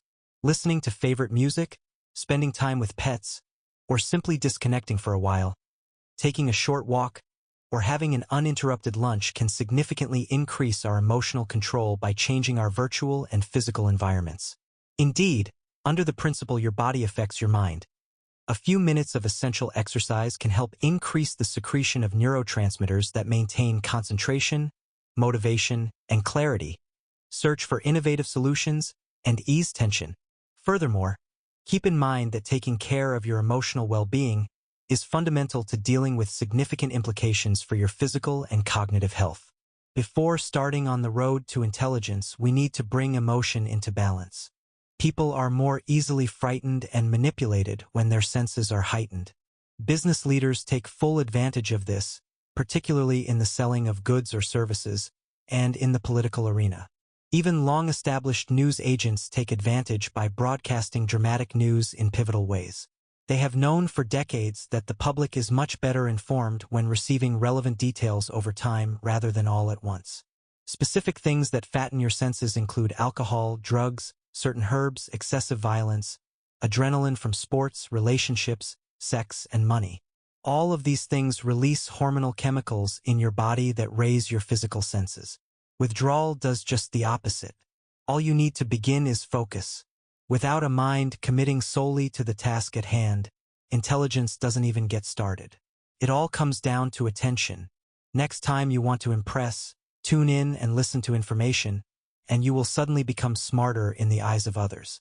It's been said that a significant percentage of college students who were just temporarily taught better study habits come closer to success, meaning an individual doesn't need a high IQ to be intelligent. They just need to focus, even just for a little while every now and then. Many of us allow our brains to think dreadful things at the most unusual moments, especially when we are in a problem-solving session. But without coordination and complete training, the chances are that emotional distress will be at an all-time high. The names of the different structures in the brain that are associated with our emotions include the amygdala, the hypothalamus, the hippocampus, and the cingulate cortex. It is key to understand that navigating through a storm of emotions is not the same as thinking. Trying to carry out analysis and interpretation in the face of the stirring of these structures seems like navigating through dense fog without being able to look ahead to see more than 10 meters ahead. Recognizing that we are going through an emotional storm is the first step in managing our emotions. To manage it, we can use different self-regulation techniques such as deep breathing exercises, taking breaks, and others that work for us. It is also helpful to share our concerns with others, who can provide us with their insights and support. Furthermore, it is critical that our memory does not continue to record the intensity of emotional impact. When it does, we say it has been hijacked by our emotions. This happens when we do not manage to see the trees over the sea of anger. For example, the trees being the patterns we perceive with our thoughts. As a consequence, our thoughts are unable to find the reasoning capacity that would tell our heart not to bump into those trees. They can only restate that we do not get along with the trees. The more we re-enter the cognitive process of focusing overly intently on what concerns us, the more we convince ourselves of the rationality of our position, already biased by the lens of the emotion that is influencing it, the more we resonate with it, and the more the old patterns are reinforced that shape our brain, thereby increasing our resistance to change yet further. Chapter 7. Effective Communication. To find a way to make the most of your skills in any possible manner, boost them with communication skills. Communication is the most crucial aspect and an excellent skill in every area of our lives, especially in corporate life. To have effective communication skills, it isn't enough to merely demonstrate your best potential at work. We should embody analytical abilities, technological expertise, and efficient working skills. An individual can become proficient in communication skills. The key traits, enablers, barriers to becoming smarter every day, and how to communicate effectively are essential for understanding and strengthening these abilities. Externally and internally, an organization's ability to communicate effectively reflects its overall effectiveness. This includes associations with partners, suppliers, consumers, shareholders, the general public, and its employees. Firms that can communicate information to employees in a way that engages and coordinates processes are more agile and efficient. Employees with good communication skills can understand the approaches, techniques, and methods. By doing so, morale rises, which helps minimize staff turnover and absenteeism. Employees need leaders with strong communication skills who understand their tasks, are ambitious, and stretch their capabilities. Employee commitment to the corporation is higher. In reality, in businesses that do not have effective communication, it is found that staff are not satisfied. Oral and written communications are essential to the success of any organization. Individuals who harbor good communication and presentation skills are able to effectively convey and receive information. This includes everything from quick questions on projects to presenting proposals, providing this week's weather report, and developing a broader awareness of the world beyond one's cell. An individual poised to embark on such a career needs various skills, including listening, speaking, reasoning, notating, and writing to express information and ideas effectively. The need for this level of networking requires someone capable of conveying a respectable message. If your style of dress and manner of speaking keeps someone from asking you for help, then you have just failed your role within the profession. This means that in the marketplace, you may be overlooked when others are positioning themselves for future opportunities based on your limited communication abilities. Effective communication skills have substance to fully convey an idea when communicating. Additionally, your success actually comes from the success of your colleagues. Aiding their efforts in expressing their factual views can be seen as a show of mutual respect toward a team member and potential help in building their confidence, which, in the end, will make others more comfortable when seeking their assistance at a later date. In this technological age, important skills are required to function effectively on the job and in relationships, and to lead a happy and rewarding life. This is true because the means of communication have changed drastically. It was found that 85% of a person's job success is related to people skills, only 15% to technical knowledge. A person might be an A-level economist and not reach some goals in life because of not communicating properly. Good communication brings value to all relationships. Earlier, the site of communication was linked to our vocal cords, but this has changed. Man has developed the art of pictures. From the days of oral stories to the invention of writing, man has become very inventive. From the ancient wall paintings in caves to the flicker of light on the silver screen, it has been a momentous journey. Today, the oral picture is a reality. TV and computer communication provide exciting challenges. The modern channels of communication are a force that is shaping the world. The modern man is besieged and blessed by flooding images and ideas in his effort to make better use of them. Information passes to and fro. The human being, as a receiver of information, finds himself in a forest of ideas, images, and messages, and only a sharp, honed, and critical faculty can save the much-needed human memory in these supercharged days. Active listening. The main reason why people do not participate in a conversation is that they are programmed to give a response immediately. However, the human brain does not have enough capacity to perform any action. Due to the stress, people often fail to make a proper argument and end up making things worse. In order to avoid that, it is a good idea to take some space between others' words and our responses. If you acquire this skill successfully, you will accomplish many benefits such as improving teamwork by understanding each member, enhancing listening capacity, or expressing alternative solutions. It is important to ask for clarification on some things that you do not understand. Despite the fact that asking these questions might be a challenge, they convey larger benefits than just figuring it out directly, and it is an important characteristic to embody to accomplish smarter living. Respectful and open feedback is an asset that can improve and increase the quality of work. could seem that asking for feedback in such a way requires strength. However, it is worth trying to find the courage to ask, not only because you will seem more polished and mature, but also because it is the easiest way to straighten up your act. Active listening is important not just in terms of learning. It's also essential in meeting people and maintaining relationships. When we listen to others, not only do we send a signal that we respect what they say, but we also encourage continued sharing.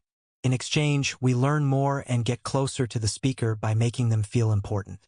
We can help others feel special by listening to them and respecting their ideas and experiences. To become better communicators and create stronger relationships at work, among friends, and even with acquaintances, it is essential not just to hear feelings and words, but also to put ourselves in others' shoes. In this way, emotional sharing can help make weaker relationships stronger.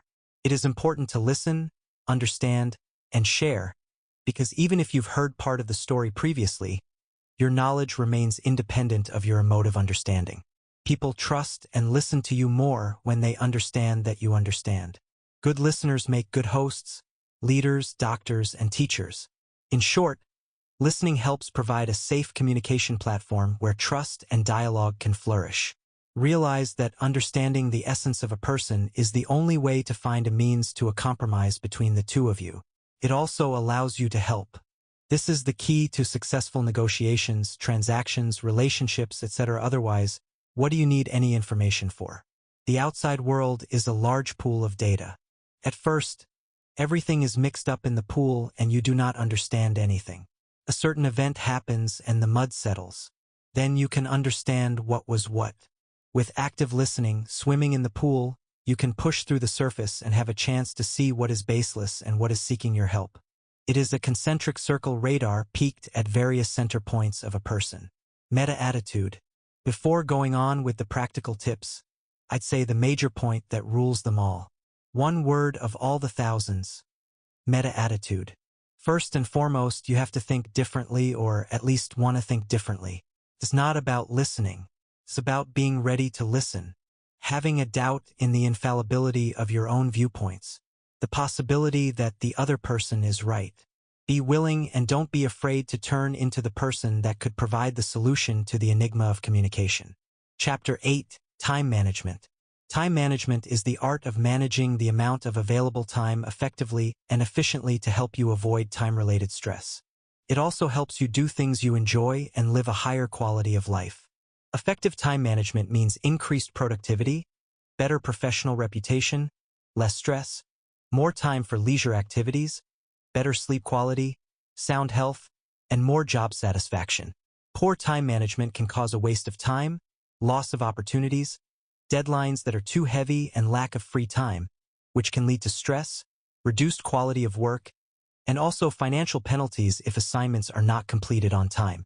The primary goal of good time management is not just about completing a series of prescribed tasks in the least possible time, but also about enhancing the utilization of time as much as gaining a better understanding of yourself and the way you work. We should use time as a resource to optimize our lives. We should not spend time, we should invest it. An Orthodox priest told one of his parishioners, "Invest time in your children, in reading good books, in practicing a sport, in learning a new language. But don't just spend it with the TV, office hours, or the trip to work. All these will bring you no profit." Efficiency and productivity show the way to a successful professional career and personal contentment. Therefore, learning to manage time objectively is vital. This means using the 24 hours of the day to the greatest advantage without becoming fatigued or wasting creative energy. Common symptoms include lack of appropriate rest and, consequently, fatigue, stress, thereby reducing capability, making decision-making difficult and damaging health. Insufficient time for family or friends, with or without family arguments. Not achieving what was planned, favoring short-term urgencies rather than long-term objectives. Feeling of guilt due to increased work time. Dependence on medications and stimulants, deceleration of working rhythm, becoming easily distracted. Social isolation. Little desire to return to work after a period of rest. The key lies not so much in working fast as in working efficiently, and to accomplish good work performance, it is not necessary to work interminably. It is in the quality of leisure that objectives should be established and calmly pursued. The important aspect is to use available time well and the associated benefits. Recouping energy, personal wellness, relaxation, time for oneself, and a sense of fulfillment. Leisure is so necessary for a productive and satisfactory daily life. With the development of the internet, every person on the planet has access to an incredible amount of information. By the end of this year, the world will spend about 1,131 billion hours consuming digital media. To use this resource wisely, answering the following questions is a good start. How much time do I spend gathering useful information? Is all this content really useful for me to grow? Is there any harmful content among the information you consume? How do you keep the balance?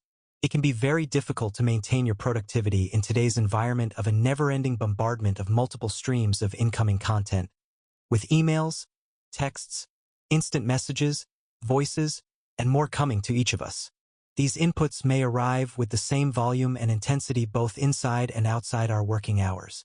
All this content consumes valuable time and energy. To reduce this incoming data, experts discuss ideas on the best way to manage information. One of these suggestions is to limit the time spent on checking emails, texts, or message exchange applications during the day to a maximum of 5 minutes. I must confess that I found this suggestion interesting, and I will start putting it into practice this week, as my greatest difficulty today is to leave the inbox and change the cell phone in peace. The more we monitor this with the intention of not losing what is happening during work or studying, the more we lose focus. The best approach to combating this problem is to get enough solitude during your day to focus completely on your most important tasks. The best way to protect this consumption of information is to build a shield that allows us to concentrate on our most important work. When we are silent and isolated from all these interruptions, we can focus without taking any risk of being interrupted. For this, you will have to work well with the following time management rules. Have defined your priorities, concentrate on the most important issues before the others, plan your time wisely, focus on what needs to be done, define the next steps after creating something, remember the objective to which you want to reach, then repeat this sequence. The immutable quality of the rules means that any changes to what must be done should result in a better outcome. Prioritization techniques. Now that you have the habit of recording tasks, it's time to organize them. When we have several tasks, we often feel lost and overwhelmed. This can trigger the famous block and make you do nothing all day. The problem is that every task seems to be urgent. The bill that came must be paid, the invitation for that forgotten friend's party must be answered, and the husband is out of bread that must be bought, etc. When everything is calling for attention, we end up not doing anything. The first step is to record all the tasks. You can use apps that help with this, as well as notes, reminders, and calendars from your smartphone. The second step is to organize them.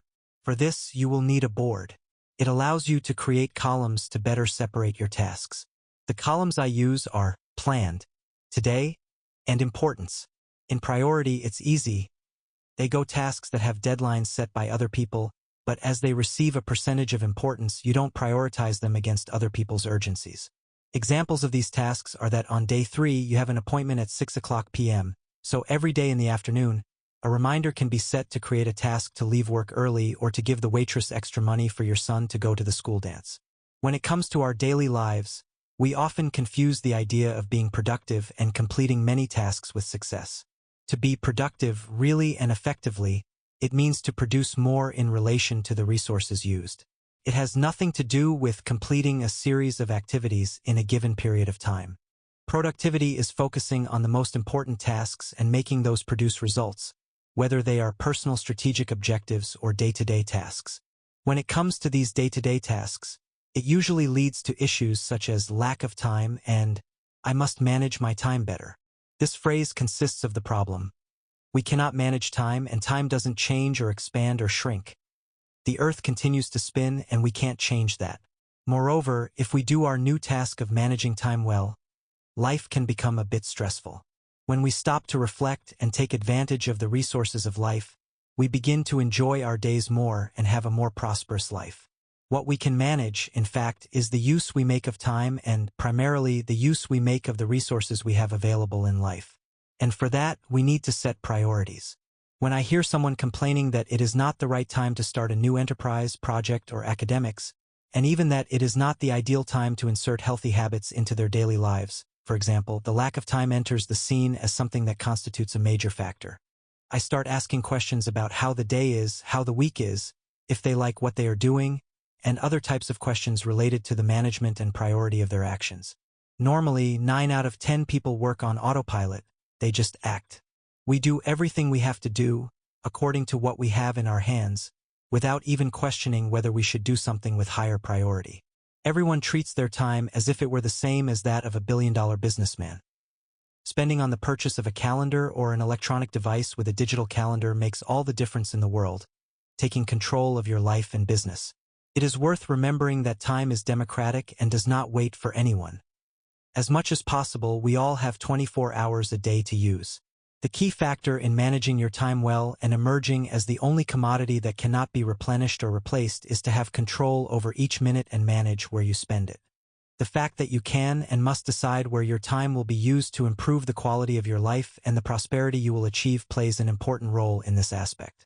The more you have control over where you allocate your resources, including your time, the more satisfied and happy you will be, which will result in prosperity. Rather than managing your time, think about it in a more strategic way, asking yourself how you can make better use of your time so that you obtain benefits more quickly. Give priority to your long-term goals, not just the present, which often doesn't take you anywhere. Independent personal decisions have great power. Set goals, make decisions, and act to eliminate anguish and create a sense of freedom, autonomy, and control over time and your own life. Ava joined her new team and could not believe that she was able to click by her third day. It was only possible after she used the prioritization matrix to understand the tasks assigned to her for the upcoming sprint. A simple way to prioritize your tasks is to use the prioritization matrix. However, there are different variations of it, and one may work better for you than the others. Examples of the prioritization matrix are prioritization by urgency and importance, by effort and impact, by cost and risk, and by priority and penalty. If you exert a high focus on urgency, you are doing crisis management. On the other hand, if you focus more on importance, you are performing manager-style leadership. Take note that there are tasks that are urgent or important, requiring you to react immediately. The planning sessions will allow you to make most of the tasks important and not urgent. You will stay on schedule when you can be proactive and plan for the tasks that are important and not urgent. Chapter 9. Healthy Lifestyle. There are many ways to have a healthier lifestyle, and none of those is to consume medicines and supplements to correct poor eating habits. Fried foods, sausages, and baked goods are some of the nutritional enemies of humankind, and you should stop consuming them. Eating in good restaurants of your own cuisine can also make a big difference. They are usually healthier, and the portions are not exaggerated. We must emphasize that it is not because one is eating in a restaurant that the meal should be overrated, as usually happens. There is a vast food industry today that is always trying to sell you some type of food, but the best food is that which you prepare at home, as long as someone in the family knows how to cook healthy foods. Another important point in your diet is to hydrate yourself. Drinking water, natural mineral water, and coconut water are always the best options. The amount of water necessarily varies according to individual characteristics, such as sex, age, weight, diet, and work routine. Alcohol and coffee dehydrate, so do not consume them in excess. Instead of consuming these drinks daily, take advantage of them on very special occasions and in moderation. There are also different types of exercises, such as cardiovascular exercises, strength training, flexibility, agility, coordination, balance, muscle resistance, various forms of stretching, dance, Pilates, yoga, Tai Chi, and exercises to correct posture. They are numerous and depend on the taste, age, goals, health, and objectives of each person. Animal collective movement is always the most interesting and pleasant. The amount of physical activity is another variable and depends on sex, age, health status, physical activity history, and general objectives of the individual. It is important to emphasize that any physical activity is better than nothing. Essential diet for the brain nutrition is as important in the education of your intellect as it is for your health. Intake of minerals, vitamins, and water has positive effects on the brain. There are essential fatty acids that are only supplied through diet. These essential fatty acids are used in the brain and in the retina of the eyes.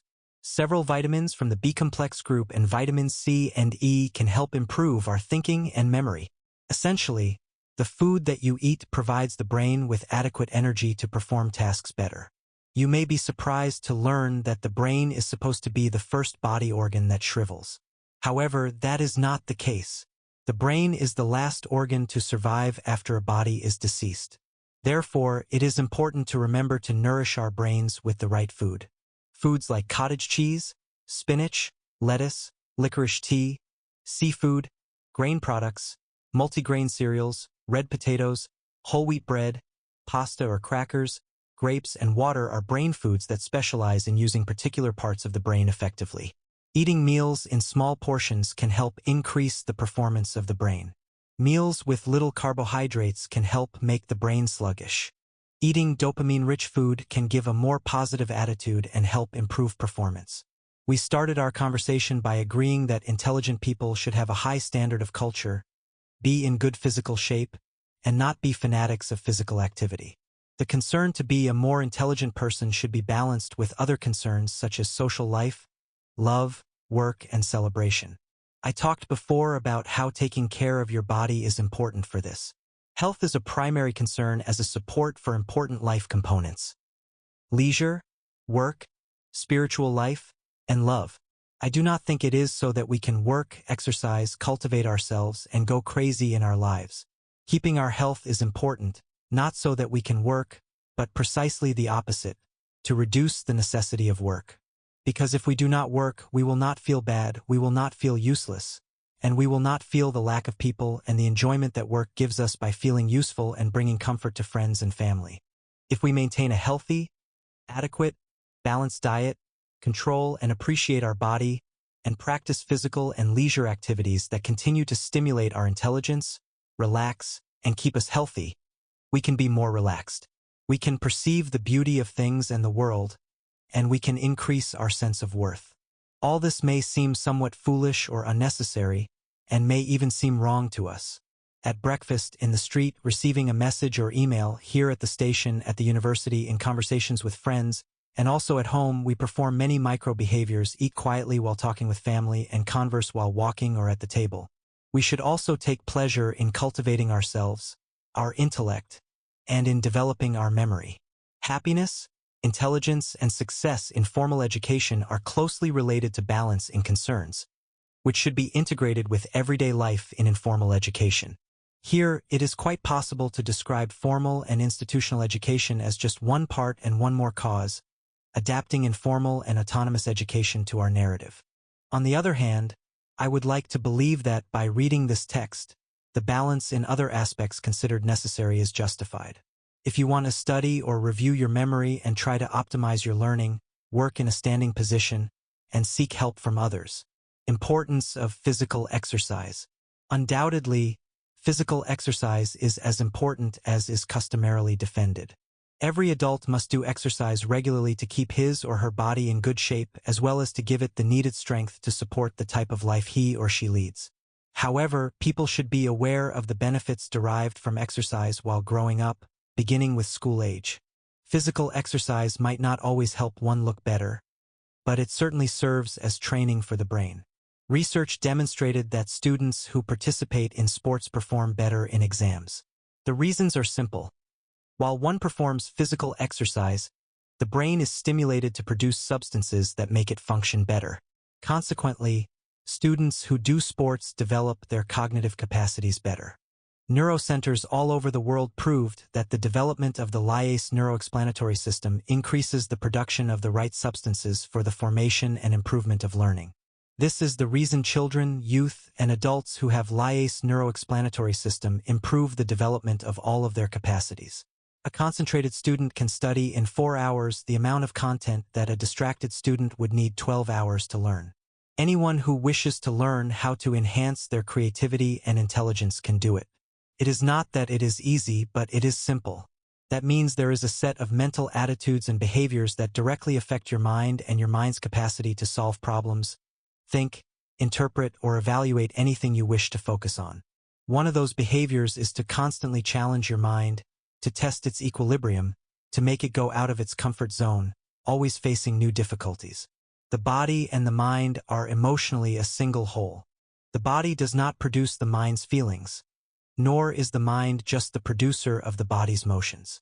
For individuals, distress occurs when the body operates ideally and when the mind does not function well. So, by keeping your mind in a healthy condition, you should also keep your body in good condition. More than enough exercise will allow the mind to be fundamentally linked. It will become sinewy and powerful. With a healthy and really strong body, you automatically build a strong center of operations for the mind. From time to time, the doctor recommended doing physical exercise, and the truth is that it is a good habit and it is worth preparing well to get the most out of each session. What are the benefits of exercising? What leads us to exercise or motivates us to start exercising? To be and feel better. We tend to identify physical exercise as a need to keep fit, to not be overweight, and to address health problems, although we also find other motivational reasons to do so. Physical exercise causes several benefits either in our physical appearance or in the sensations we feel immediately after exercising or throughout the day. There are benefits that impact our general physical appearance, but also other benefits that improve our life. It favors the elimination of excess body fat. Physical exercise increases body energy expenditure. When energy reserves are not enough, the body takes advantage of others, one of which is fat. Maintaining a session of daily physical activity prevents excess body fat from accumulating. It contributes to maintaining a healthy body weight. Not coincidentally, in addition to the caloric expense that occurs regularly, the muscular mass also increases energy expenditure. The more muscle there is, the greater the weight loss, hence the importance that strength exercises acquire in specific cases. In these cases, both fat and other substances that are not beneficial to the organism are maximized, producing an increase in good body looks. It reduces the risk of chronic diseases. Physical exercise improves insulin sensitivity and glucose tolerance in addition to reducing the concentrations of total cholesterol, triglycerides, and low-density lipoproteins that carry cholesterol. These factors are especially important in reducing the risk of cardiovascular disease. Changes in enzymes and inflammation. Physical exercise causes changes in the concentrations of several endocrine molecules. Hormonal modifications indicate that training causes increased sensitivity to insulin, growth hormone, and epinephrine, while norepinephrine alters secretion. This hormone is a naturally occurring anti-inflammatory vasodilator that helps keep the vessels in form. Decreased plasminogen activity. High fibrin concentrations increase the likelihood of clot formation. It contributes to a feeling of well-being and an improvement in the appearance of one's body image. When performing a session of physical exercise, particularly if the exercise is done outdoors, the thermal sensation and the feeling of comfort perceived is better when the surrounding air is close to the body. The discomfort and the sensation of heat increased by wearing a garment indicate that adequate clothing can make physical exercise more comfortable and therefore accessible to a greater number of people. Chapter 10, Building Resilience. Linkages between the work the authors do, their reason for doing it, and resilience have a lot to do with staying connected. Our work builds resilience in people in many ways. It gives people a sense of control over their lives, a way to build supportive social connections, and a way to learn new things and build self-esteem. Another way to promote resilience is to help people learn to make good choices based on their values. A sense of control over the choices we make is important because control fosters a positive expectation of the future in which we can live our lives with minimal stress and maximum enjoyment. Moreover, when people have control and confidence in their ability to meet the challenges of life, they are more likely to celebrate their successes. A challenging aspect of self-determination is the ability to predict the outcomes of different choices. Such predictions will be more accurate if you have experience in similar situations. However, uncertainty is a part of life. Unforeseen or uncontrollable external factors like natural disasters and disease inevitably bring disruptions to our lives. We could even find ourselves affected by life-changing events brought about by another person's criminal behavior. Ongoing changes in community and employment structures bring new personal consequences.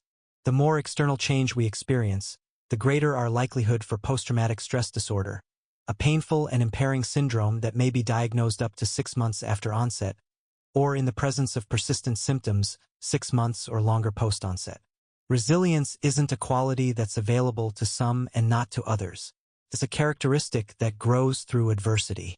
One Main Street practice of resilience is the belief that change equals growth rather than failure. Most competitive endeavors, mastery of new languages, athletic contests, and even interpersonal relationships are hard. They require constant adjustment. When athletes, martial artists, and others with competitive skills say they will sharpen up by getting back to basics, they are reminding themselves to return to the wise and classical knowledge that to advance to higher skill levels they must work on foundational moves. In effect, that's resilience practice. It's only in confidence that high performers of all kinds recognize their own vulnerability and ongoing skill levels, meeting new demands with calm, clarity, and skill. That is the true nature of resilience. Such performers don't say they want to get better. Instead, they say they will get better, confident that they will surely make the small changes required. They will not be dismayed or disillusioned to find themselves in situations complex, bizarre, or unfamiliar. These individuals accept that every skill has its specific movements or steps, that success does not happen all at once. To truly overcome an obstacle, you must improve in small ways. You must learn how to thrive under all circumstances so you won't be surprised. You will be in control. Drop by drop, the river fills. Fight by fight, the ant swallows the elephant. By insisting, by knowing that you are enough just because you are you, you can acquire an unbreakable resilience. What is resilience? It's the ability to deal and to react positively during adverse circumstances, facing traumatic situations, dealing with serious stress, and quickly overcoming personal difficulties. It's also the ability to preserve your self-esteem and high self-confidence in any situation you've just been through and survived. More than that, it's about being willing to learn, to develop, and to really be ready to change what can be changed to avoid repeating the same mistakes and circumstances at a disadvantage once again. One of the expressions that describes this best is, stand up, dust yourself off, and start over again.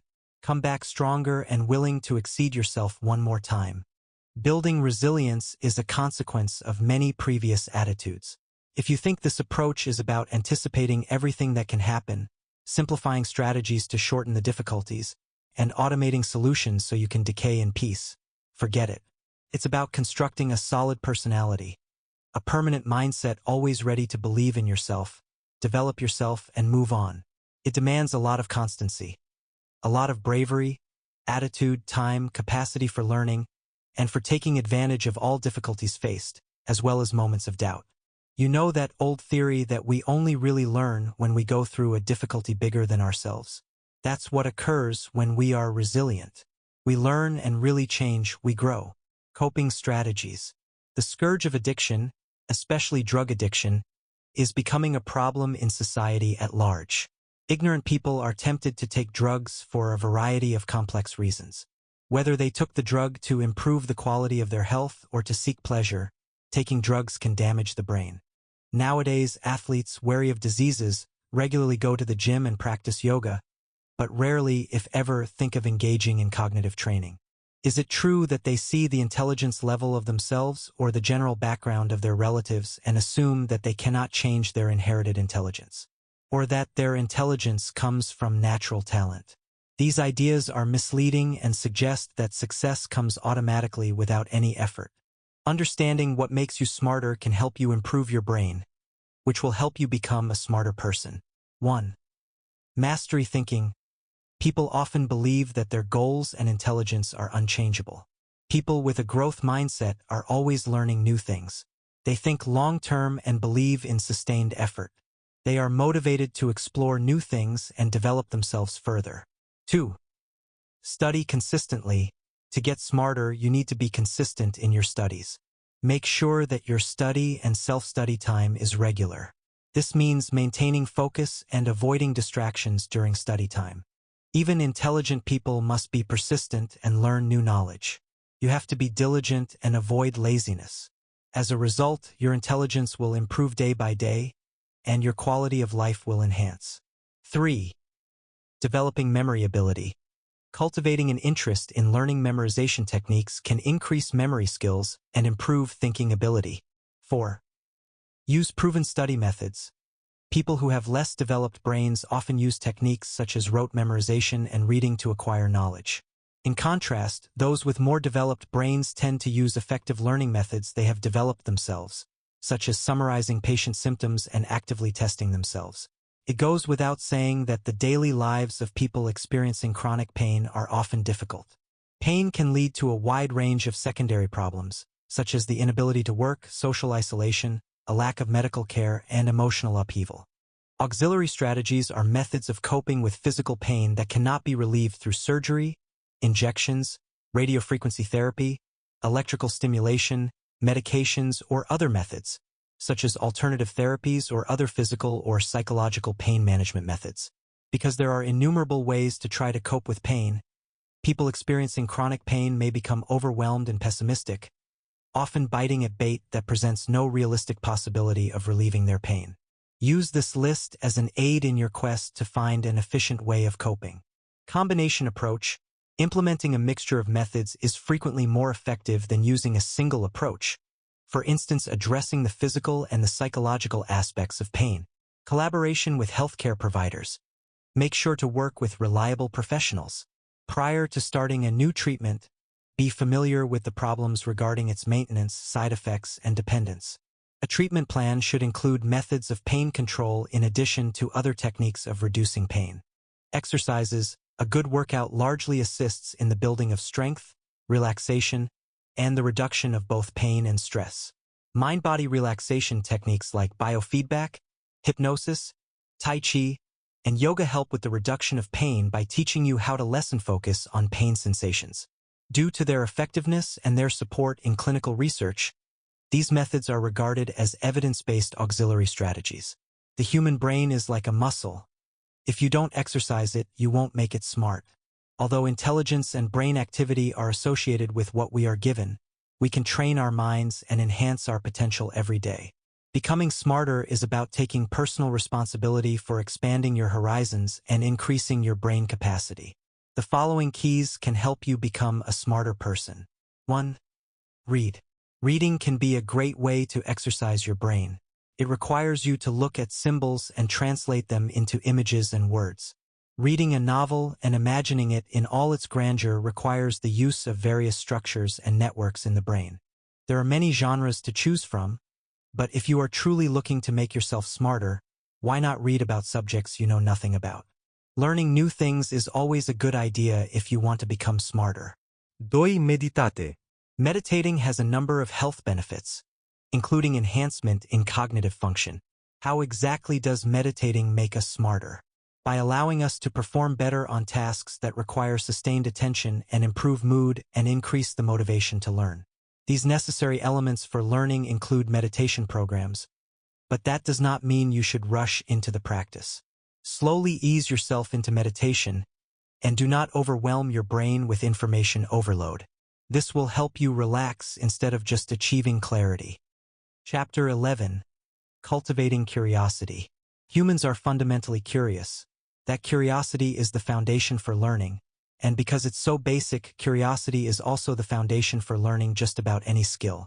Curiosity liberates us from the prison of preconceived notions by allowing us to ask new questions, think new thoughts, and seek new answers. Curiosity gives us the tools to see things differently.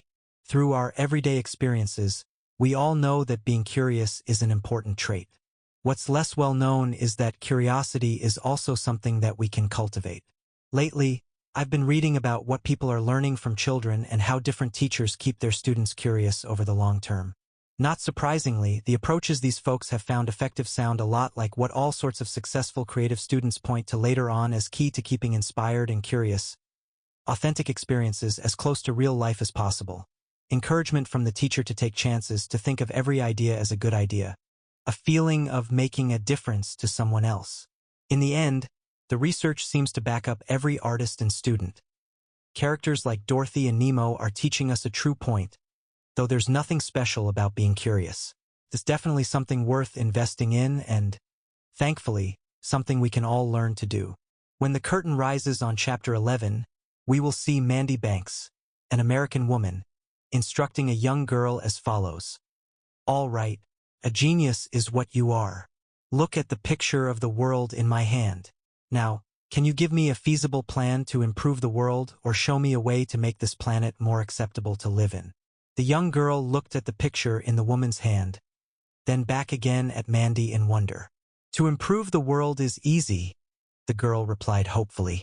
There's a place that has everything you want, music or movies, anytime you want video games. It's a world of mixed colors. A puppy is the helper. There are no big people. No big people.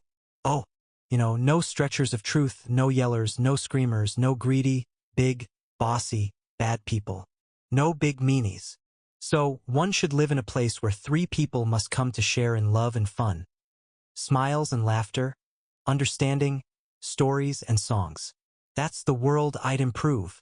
But how? Mandy asked. Well, we can help in any crisis at a high place when it hits, the girl replied in an effort to give a clue. Mandy proceeded to address her class with respect to the girl's response. In an attempt to put them into a state of curiosity, education can help to learn how to improve ways of living in this world. Maybe even set in the wants shared by the young girl who knew in her heart that not only did she want something valuable and not quite yet invented by those big people, but, most importantly, at the right edge of learning to live well with others. Do we have to see a world as a place and a great test as very hard things to learn? Can we expect saviors like there are in many secrets with us for every problem and have rules about them which cause changes that tame the excitement in rising intuition? Can we develop a bent engine? Curiosity is the very core of a truly hungry mind. It is the cornerstone of what will make you smarter. Being interested means wanting to paint, sculpt, read, write, share, savor, and discuss. This isn't a sip of coffee but a path down which to wander. An inquisitive mind is like a moon in the sky. It glows with lustrous beauty and never wanes, caresses, soothes, and attracts. Although it may madden, it never bitterly storms. Fields of stars illuminate the darkest skies. Curiosity is like the moon or a starlit sky, something precious that never rusts. To find this invaluable gem, the riddles of life are yours to solve. Curiosity keeps new ideas perking in a fresh mind. Will you be satisfied by consuming only the latest fashions and popular music? Growth begins with one single step. Stretch that inquisitive mind of yours. It's like keeping a blade razor sharp. That keen edge will cut through problems. Educate yourself, entertain others, and amuse your best friends. Ignorance breeds gossip, condemnation, and aimless speculation. A fired curiosity kindles interest and, above all, understanding.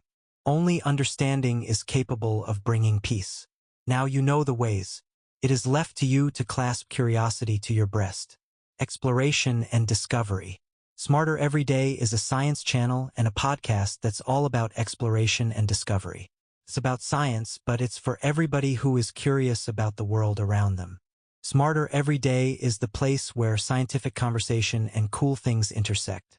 The wonder of scientific discovery is shared with the world by a mechanical engineer from Alabama who is doing the best he cannot to leave the world in a straight line. In every episode, a molecular biologist injects more science into the topic.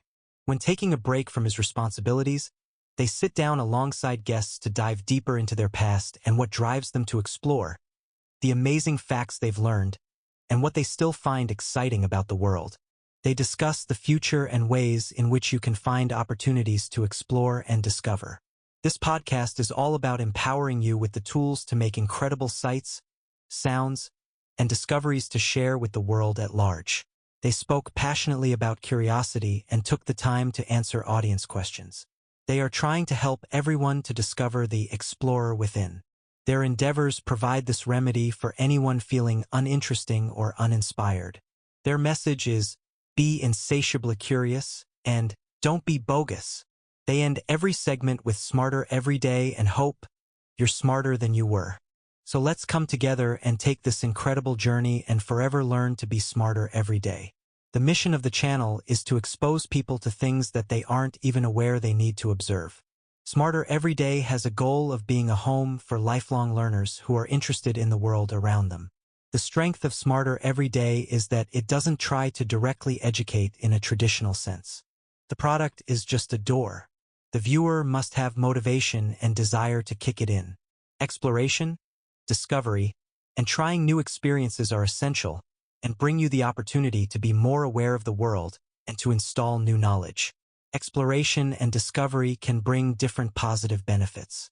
They can reduce the risk of memory loss, worsened eyesight, and difficulties with balance and mobility. They can bring emotional resilience, learning new things, and having different interests or hobbies. It is also thought to boost cognitive reserve, which is considered to be related to overall intelligence and the ability to deal with age-related brain changes and prevent age-related or other cognitive declines. From a psychological or behavioral perspective, exploration and discovery provide us with more direct behaviors that could increase our overall intelligence.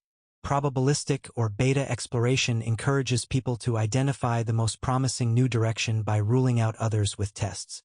In parallel, information that eliminates incongruent knowledge creates an avenue for new experiences, nurtures flexibility and cognitive plasticity, and enhances the ability of knowledge retention and knowledge transfer from working memory to long-term memory. When knowledge is accumulated, it enhances our understanding of new information. Bootstrapping in new experiences or a large, unpredictable, as well as novel information set could nurture the opportunity for larger, unpredictable innovation. Unpredicted events usually generate high uncertainty. Individuals are more likely to be motivated to pay attention to new information and to revise their existing beliefs when they encounter stimuli that are unexpected or surprising. With new observations, people can reduce false beliefs and increase accurate predictions in many ways, such as with increased experimental throughput, more ambiguous prompts provided, new perceptual experiences, resulting in more efficient knowledge accumulation, and knowledge transition sorting and selection, identifying and adopting better and better permanent solutions, concerning and exchanging response strategies to possible problems faced, coming up with a plan of action, and taking positive action. What is the secret that makes us human beings an extraordinary species? How have we evolved so much? There is an answer. It is a behavior pattern that we possess, an extraordinary evolutionary advantage that has aroused our curiosity during all the periods we lived. What does such a peculiar behavior pattern consist of? It consists of our intelligence and capacity for reasoning, which lead us to continuously explore and discover. Since our arrival on Earth, humans have developed in unprecedented ways at all levels: cultural, artistic, scientific, spiritual, and philosophical. New discoveries, inventions, technologies, and innovations occur every day, fueled by our desire to explore the limits of our possibilities and expand our knowledge. Everyone can contribute to their own and others' improvement through discovering, learning, and exploiting their full potential. In other words, everyone can raise their intelligence, gain more wisdom, or, in one word, become smarter. How and why? The concept that in order to evolve and be happy we must sharpen our mind daily is simple to understand but difficult to integrate into our habits and routines. Newspaper stories, TV news, scientific discoveries, social revolutions, mathematical advances, and everything we are aware of share a common source: our brain's ability to think, learn, create, and discover. Therefore, by means of reasoning, we can highlight the benefits of our mind development, incorporating them among our desires, and bring stigma to the fact of living in a society that prioritizes an aesthetic concept over the power of our reasoning, since our greatest legacy is knowledge and not the body.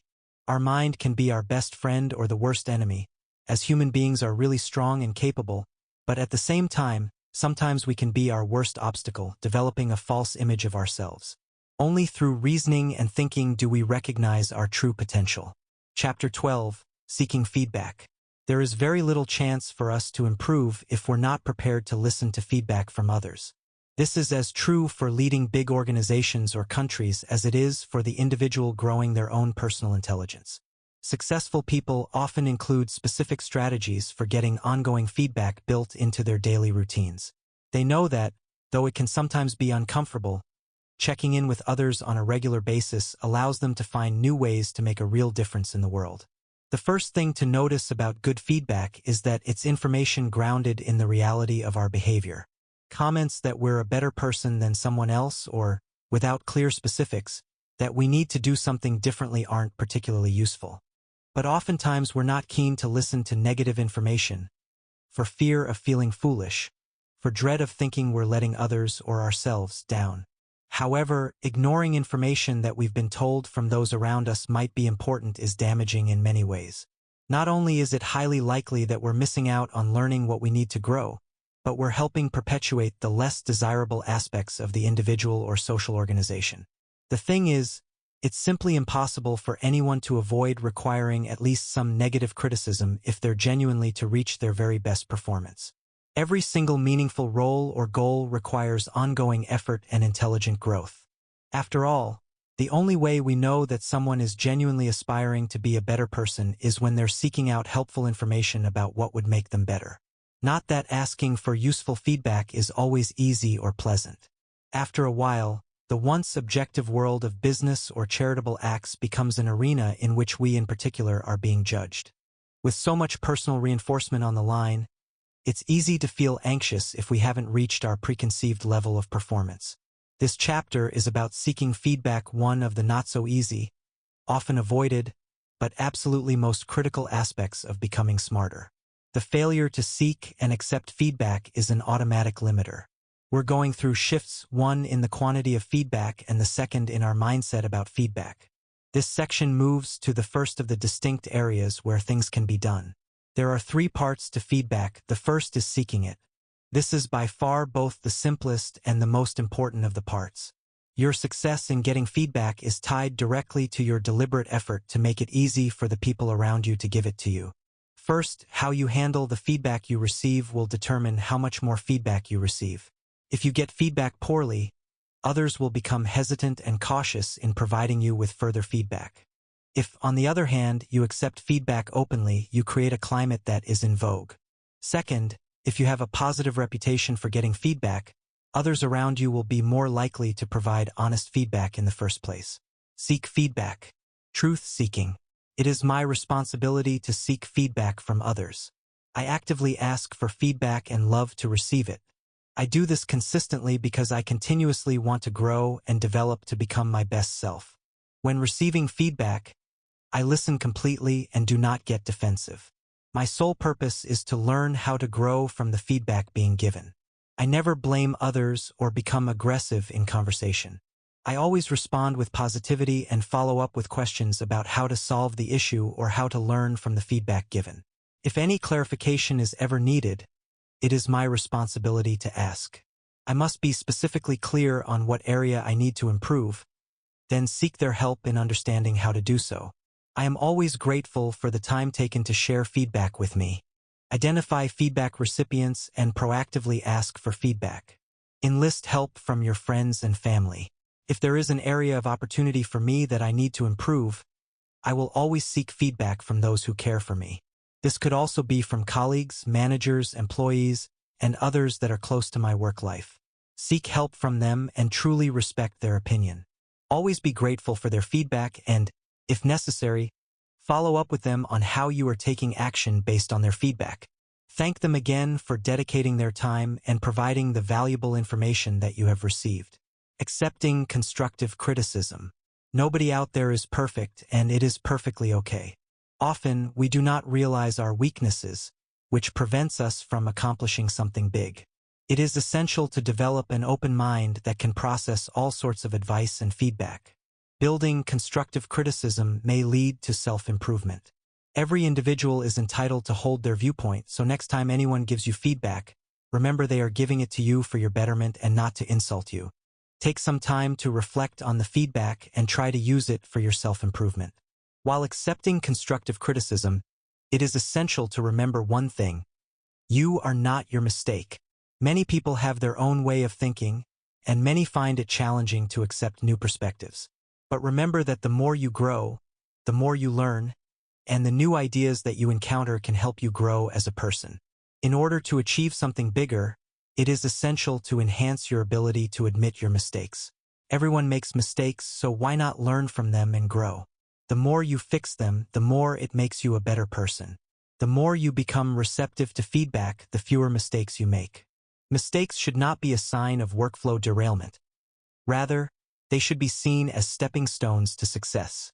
Mistakes are what shape your character. Acknowledging mistakes also indicates that you are a responsible person and ready to grow smarter in life. Liking critique is tantamount to taking cognizance of our ignorance, which is what makes us intelligent. We lose several opportunities to grow when we fail to accept constructive criticism. Anything less feels like a personal attack, and our self-defense mechanism kicks in, thus limiting our opportunity to get smarter. Lacking the humility to take constructive criticism without feeling insulted limits our growth, and we could end up being perpetually ignorant for as long as we live. In addition, if you really want to grow and become smarter, it makes sense to seek regular input. Seek feedback, learn about your blind spots, and listen. Ask your colleagues, your friends, and your family what areas they feel would help you grow the most if you worked more on them. In most cases, you'll be surprised by what they say, and what they'll say is almost always something that only someone with a lot of love would tell you, as they will have nothing to gain. Only consider ignoring what they have said if they are narcissistic, which wouldn't make any sense at all. Many people falsely believe they are great. They are apparently never wrong and always do things the way they must be done. The lies they tell themselves help them to keep that positive image of themselves, but in the real world, an amateur built the Ark. Professionals built the Titanic. Accepting criticism is one of the keys to growing and improving from our mistakes. It's hard to admit that we're wrong or that we simply couldn't have done better when someone tells us that we were not as great as we thought. But criticism frequently sheds light on some of our blind spots, and that's the kind of feedback we really need. You're sort of in need of those lenses to help us realize the mess we've made. You need to accept negative feedback and support for what they are if you want to grow and become better at what you do. You need them if you want to upgrade your version to a new and improved one that is perfect for your system. Better yet, you should be proud when someone takes the time to carefully look at our actions or our work and put our work or us to the test. It means they care. The willingness to critique shows a bond with or an interest in growth. You should certainly not shy away from constructive feedback. After all, the truth hurts only once. Chapter 13. Networking and Collaboration. One of the things you should strive for is to create power networks to get a lot of cooperation around what you are driving and make those working with you smarter than you.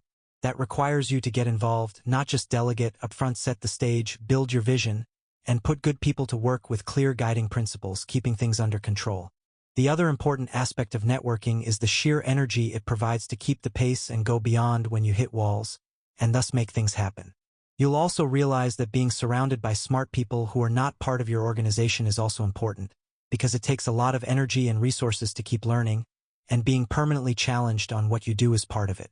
Plus, it's a good way to assess regularly how smart you are. There is always a saying to measure intelligence. It will remain true till the end of the world. A good way to speed up and broaden your external networks is to use professionals in a smart way. Leaders who are connected and effective are almost universally liked. Get over the fear of contacting individuals who can be difficult or getting hurt by past rejections. The law of reciprocity.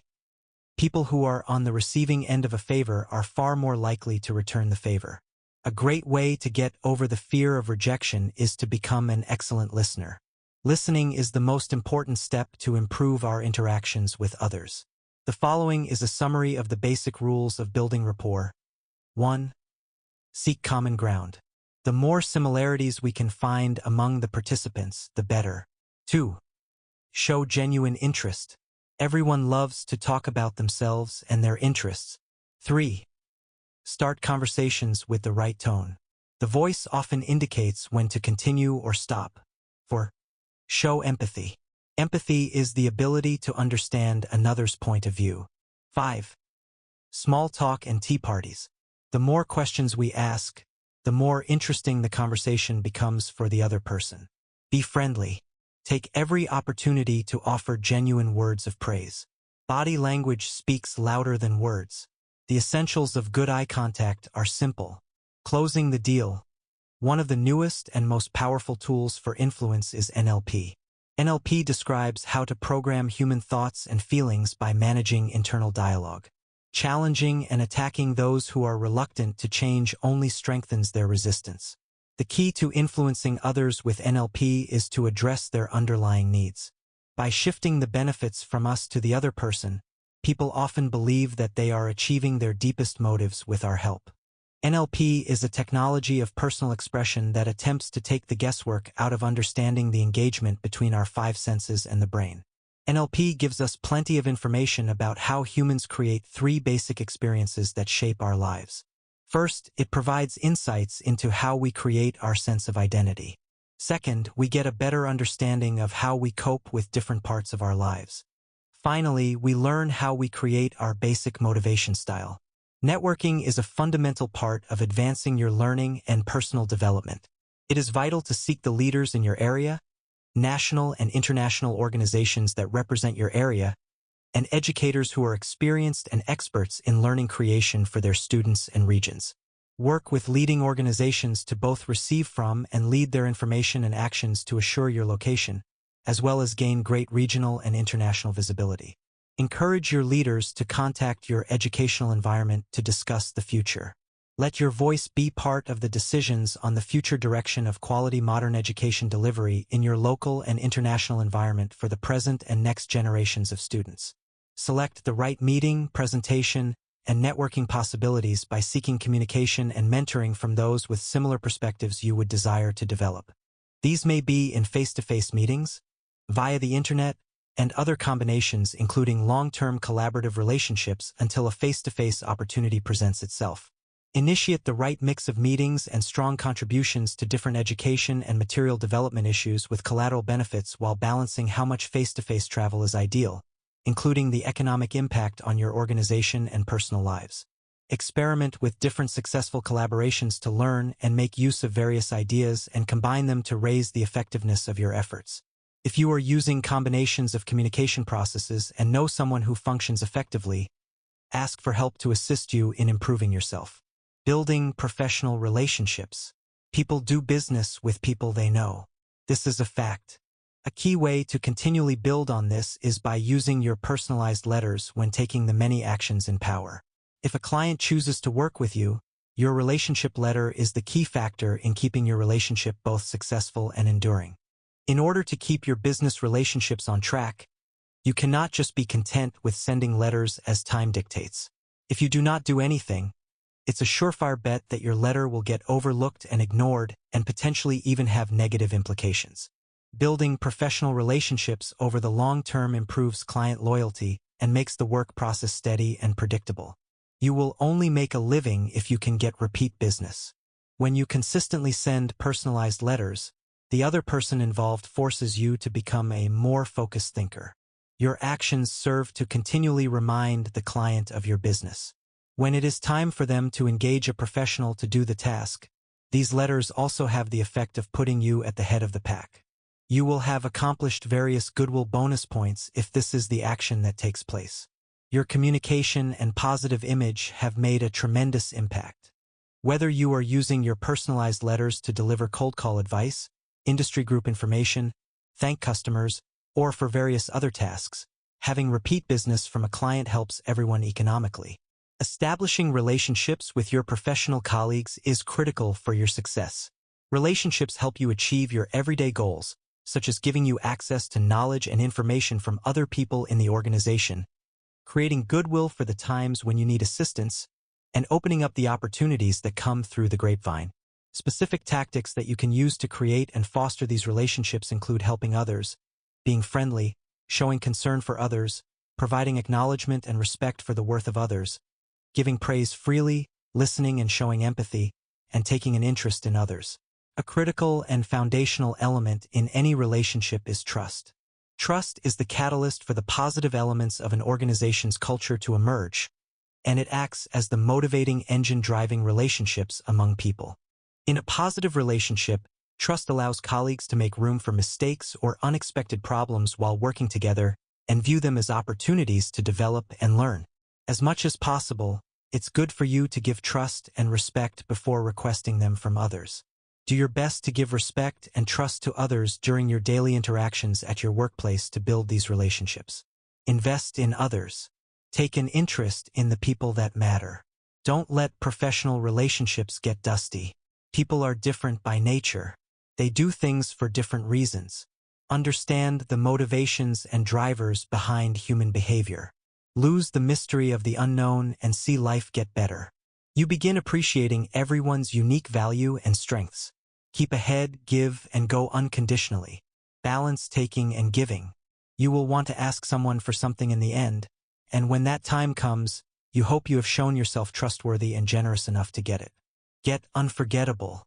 Build relevant networks and create the right piece of information. Capture your audience. Keep them involved, and you will leave lasting memories. Follow up, keep in touch, and cherish the moments. Adopt the power of gratitude. Being seen as resourceful and well-liked by becoming the high note in people's lives is the cornerstone of professional relationships. Be clear here, it is a two-way street.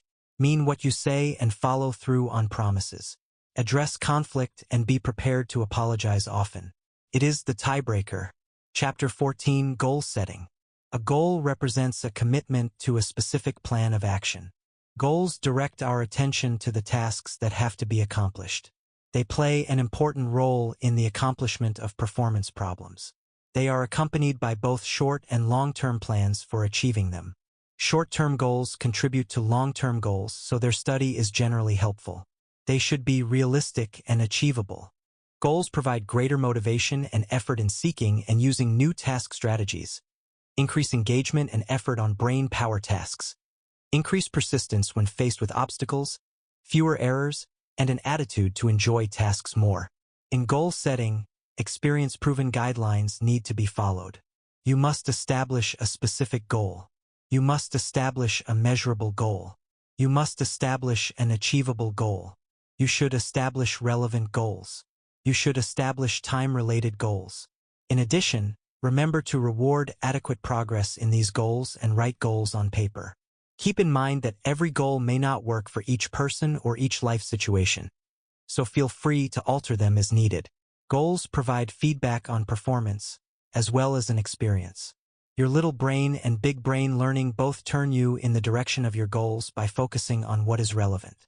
Goals and standards provide direction for your behavior. Goals and standards create a stimulus for positive responses from everyone. Goal setting is the first step to achieving your goals. The goal should be clear, precise, and as specific as possible. After setting the goal, you need to do the following. 1. Write the goal. Have you defined the goal clearly in written form? If yes, proceed to the next step. If not, redefine the goal and write it down. 2. Go public. Tell your written goals to the people around you who matter most to you. 3. Plan your strategy and approach. 4. Set a deadline. Give yourself a deadline. If there are no deadlines, then it is only a dream. 5. Set performance standards. Set a performance standard for every given task connected to your goal. Make sure the standard is achievable for you. 6. Monitor your knowledge and skills. How am I doing? What key knowledge and skills do I need to acquire? Set up a clear and specific goal. Make a plan to define the strategy. Set a schedule. Make a commitment. Evaluate the knowledge and skills needed. Develop a plan to acquire those skills. Be sensitive to feedback and be flexible with time.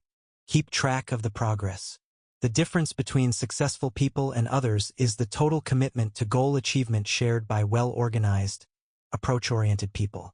Anybody can dream about the future, but what differentiates us from the rest is not so much what we dream but the systematic way we create the goals and then try to attain them. This is much more than just having a vague idea we want to aspire to. We need to decide in advance exactly what we want and then dedicate ourselves entirely to attaining it. Setting goals is the most important set of skills to have because a well-defined goal is the only way to know if we are successful or not. The problem for most people is that the art of goal creation is a neglected secret for growing smarter. For most people, the consequences are that they flutter and flow from one difficulty to the next, seldom if ever doing anything that permits them to learn and hence improve. In the end, they live with their misconceptions of who they are and what they can accomplish. They further believe the frame of reference that they have created from their lives. Instead, through goals, we determine what we will be. We are the architects of our future. The flip side is obvious. A few important goals give us a strong basis for deciding what is important for our lives and what is not. The real value of goals is that they can develop knowledge in many areas as well as self-discipline. Smart goals. The first, smart goals. To be smart, goals should always be realistic and work toward something that can be achieved in a reasonable amount of time without unnecessary stress. It's important to work hard and strive toward the goals, but there is no time frame to stick to. To be smart in setting goals, they should be specific. By that, I mean to be clear about what is wanted. Ask what the result will look like, how it will be accomplished, and when the goal will be met. Always be measurable and focus on knowing how much progress is being made. Whether it's mental, physical, or financial, it should be evident how much needs to be achieved. Use the minutes to evaluate the goals to make smarter decisions moving forward. Are they practical? How will the results affect everyone? Is there a better time frame that can be considered? Your goals should not be unrealistic. Use the SMART goal checklist to ensure your goals are smart enough to help you grow into becoming a smarter person every day. The theory of SMART goals is one of the most recognized strategies in the world of self-help and personal studies literature. SMART comes, of course, from its initials. You will become smarter every day by defining SMART goals in a disciplined, organized, and efficient way. Don't forget to consider each of its letters to ensure that both your immediate and long-term objectives are delivered successfully. S. Specific. Define your objectives very well.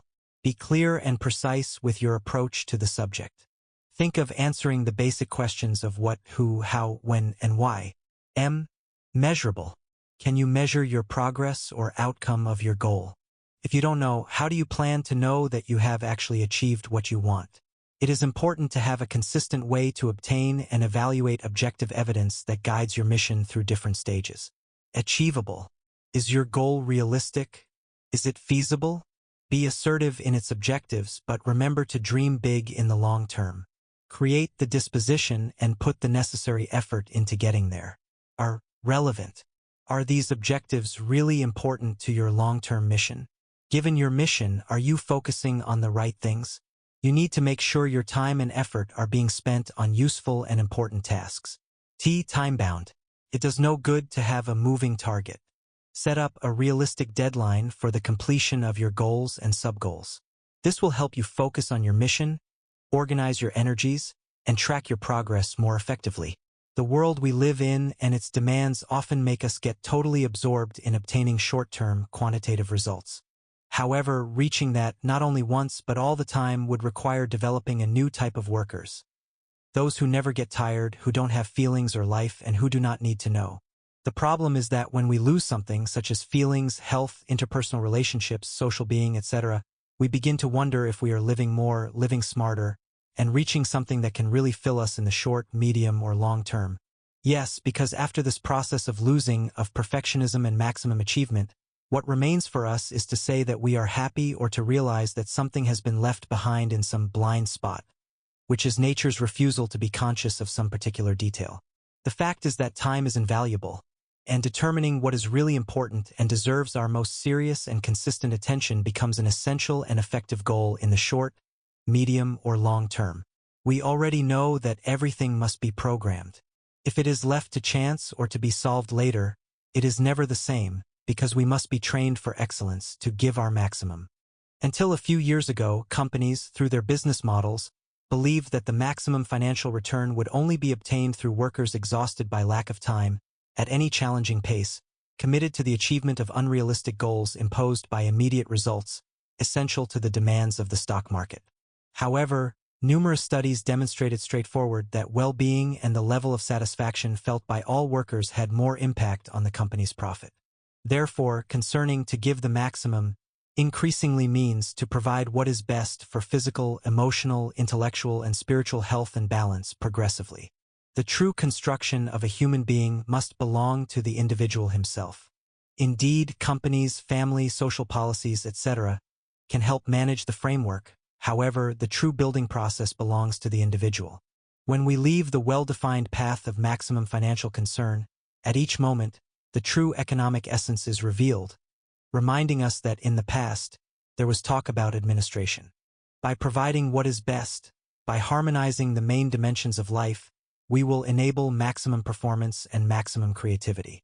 This harmony is perfectly feasible and practicable with great carefulness in the present, future, and social area. Ways to trace it must be based on goals that are specific, measurable, achievable, realistic, and timely. These goals are easily remembered and derived from more information compared to the vague habits used for setting goals. They help turn this concept into objectives that can be tracked and worked on. This facilitates better results and success to be achieved in the short, medium, and long term in the areas of the present, future, and society, and it is a way to build comprehensive well-being. Chapter 15.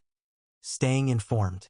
The amount of information being produced in the world today is astoundingly high and constantly increasing. We produce more information in a single newspaper today than people used to do in a lifetime in medieval times. In order to prosper in a modern society, people have to develop the capacity for collecting increasingly higher quantities of information. Throughout history, this growth in the amount of information available to the average citizen has been staggeringly high. People have shown a continuous and never-ending ability to keep up to date. How do they do it? Because of the development of more powerful tools. A man and a donkey produce products the same way but at different speeds. 12 each. However, if the man gets a bike, the donkey and the man together produce 20 products.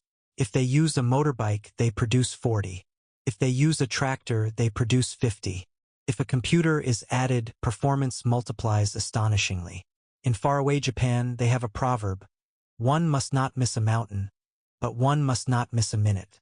It refers to the privileged few who have dedicated their lives to knowledge and who, in a manner of speaking, have lost sight of the mountains around them as they have delved into books in their attempts to learn as much as they can. But your situation is different. Your program will make you smarter all the time without forfeiting your enjoyment or distancing you from those things you like most of all in life. Keep up to date, my friend, because there comes a time when being up to date is priceless. In the new society, life is much more hectic and you cannot rely on what you already know. Most people use 17% of their potential, and they do it over and over again. If you follow my advice, however, you will use more and more all the time. Keeping in tune with life around you, first at the local level and then globally, is of vital importance. It is not just a question of staying conversant with local events that affect you, your friends, and family, but national and international events too. Even if history isn't your thing, civilization has shown us relevant verdicts of the past. And if you take the time to look in greater detail, the history is fascinating. You can, of course, stay connected in traditional ways, such as reading the local and national newspapers, watching TV, listening to your preferred radio stations, conversing with friends, making inquiries in libraries, or browsing. By staying connected in these ways, you will be prepared to participate in discussions and exchanges on current topics, both locally and globally. Today's events, whether they be local, national, or international, are, in fact, the results of years of background work at all levels by politicians, civil servants, economic groups, and all the other actors within any given society. Staying in tune with cultural events differs little from the previous elaboration. All cultures have their traditions and customs, and understanding these brings people closer. Furthermore, cultural events are generally the same worldwide, being those that are most effective at bringing about change within any society. Traditions may only be revived occasionally, but new cultural events created throughout the year play a significant role. They provide a break in the daily routine and afford inhabitants the opportunity to familiarize themselves with and take pride in the region to which they belong. There are an incredible number of things happening around the world, and it is impossible to stay on top of all of them. There are so many television and radio programs. There are many hundreds of international news magazines and newspapers. There are thousands of local daily newspapers and weekly news magazines. It almost seems like, as a society, we have created so much news media that we don't have enough news to fill up all the space. The real problem is that the world has become incredibly complex, and therefore rife for specialization. No one person can see everything relevant in every area. Staying informed, however, is one of the most important things you can do to maintain a good brain. Reading, watching, and listening to news from around the world is the best way to know what the current state of information is in our brains. Staying in touch is important if you want to be as well educated as possible. The more you know about what is going on, the richer your brain will be. Just as the more you know about the skills that you have, the richer they will be. Every day, every hour is the same. Like any other skill-building technique, the more you pay attention to news and what information is being presented, and then act on that information, the better and richer your brain will become. Reading and researching. The first key to becoming smarter every day is to read. In the days of television and computers, reading can seem like a chore. It is not. It is a joy. For someone who wants to become smarter each day, reading is one of the greatest exercises for this. I recommend reading a little of various types of literature. A person who reads only business books 24 hours a day will probably be successful in small talk. But he usually will only know about business, and the same goes for a person who only reads literature, fun books, and TV listings. What everyone is looking for is to discuss ideas, thoughts, and criticism about everything. It is very important to stay up to date with current events too. To understand what is happening today, you have to know what was happening yesterday. You don't need to read the whole newspaper. Select an article that interests you and read it deeply, paying attention to every important detail. Another way to learn about a subject is by researching. Acquire comprehensive knowledge through study and research to discover the nature or meaning in the completion of the acquisition of knowledge, and to develop extensive skills based on discipline.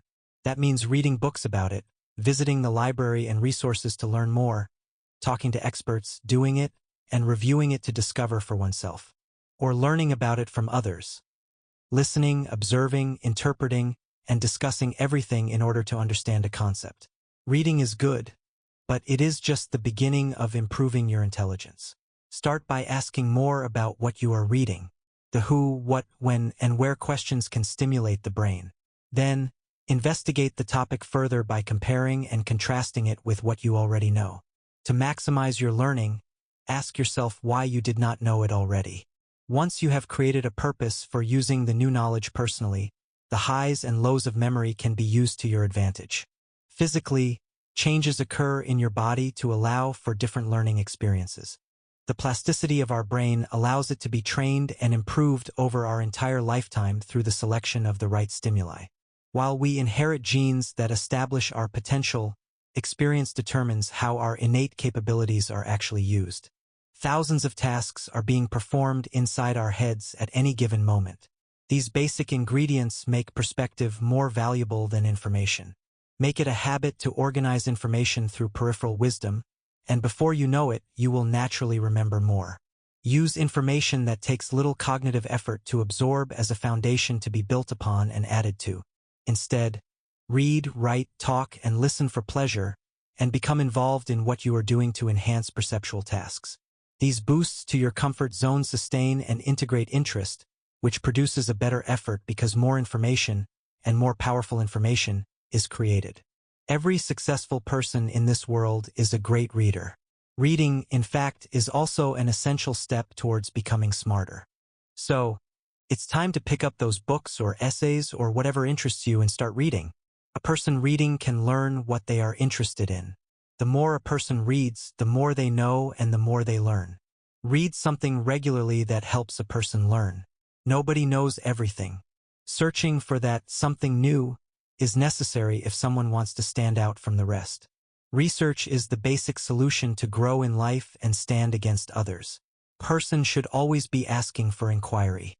Research in the field of a person's interest helps in enhancing the knowledge they have and helps in improving their skills. So, research is necessary not only for professionals or workers, but for every person who wants to gain or acquire knowledge on some particular thing. This will not only make a person successful in their career, but also help in the improvement of the physical body. The ability to think highly and the development of the mind lead to a successful career. So, apply some research for improving knowledge. Chapter 16. Continuous self-reflection. The real drive to become smarter must come from a solid foundation. You must have a true yearning and thirst to be smarter in everything you do. This is a trait of every smart person. Naturally, Better conditions and incentives help shape this trait. The first step to get the ball rolling, then, is to understand yourself better. You must reflect on your actions such that, at the end of the day, you must be able to grade yourself honestly. Self-reflection should occur every day. Regular checks help keep you honest. The practice of continuous self-reflection and assessment is critical. Your thoughts carry evidence of your daily self-reflection, which allows you to make an assessment of whether or not you are heading in the right direction. From the beginning, it is a continuous process. To go up the ladder, it starts with a strong desire, and then it is how smart you infuse yourself into your everyday life. You are the only person who can make it happen. You have to take control of your own learning. It all starts with self-assessment. Self-assessment gives you a continuous system of motivation to improve. The process involves continually reflecting on and assessing your own level of intelligence. Self-reflection at the end of the day is a format to impose this process. Not only do you see if you are following your lifetime ambitions, but you also evaluate how smart you have been in your decisions and actions and what the results tell you. Did those results help you learn something new? Or did they take you away from your essential goals? Every time you reflect upon your day or actions, you should use these questions like a mirror to reflect upon what the answers mean to you, your surrounding conditions, your life dreams, and how sharp your intelligence is each day. Your level of intelligence is something you should not ignore, as your life depends upon it. Look at yourself as your own IQ, not as somebody else's creation. That intellect is real. It is you. Not all learning comes from life. We learn by reflecting. Reflect every night.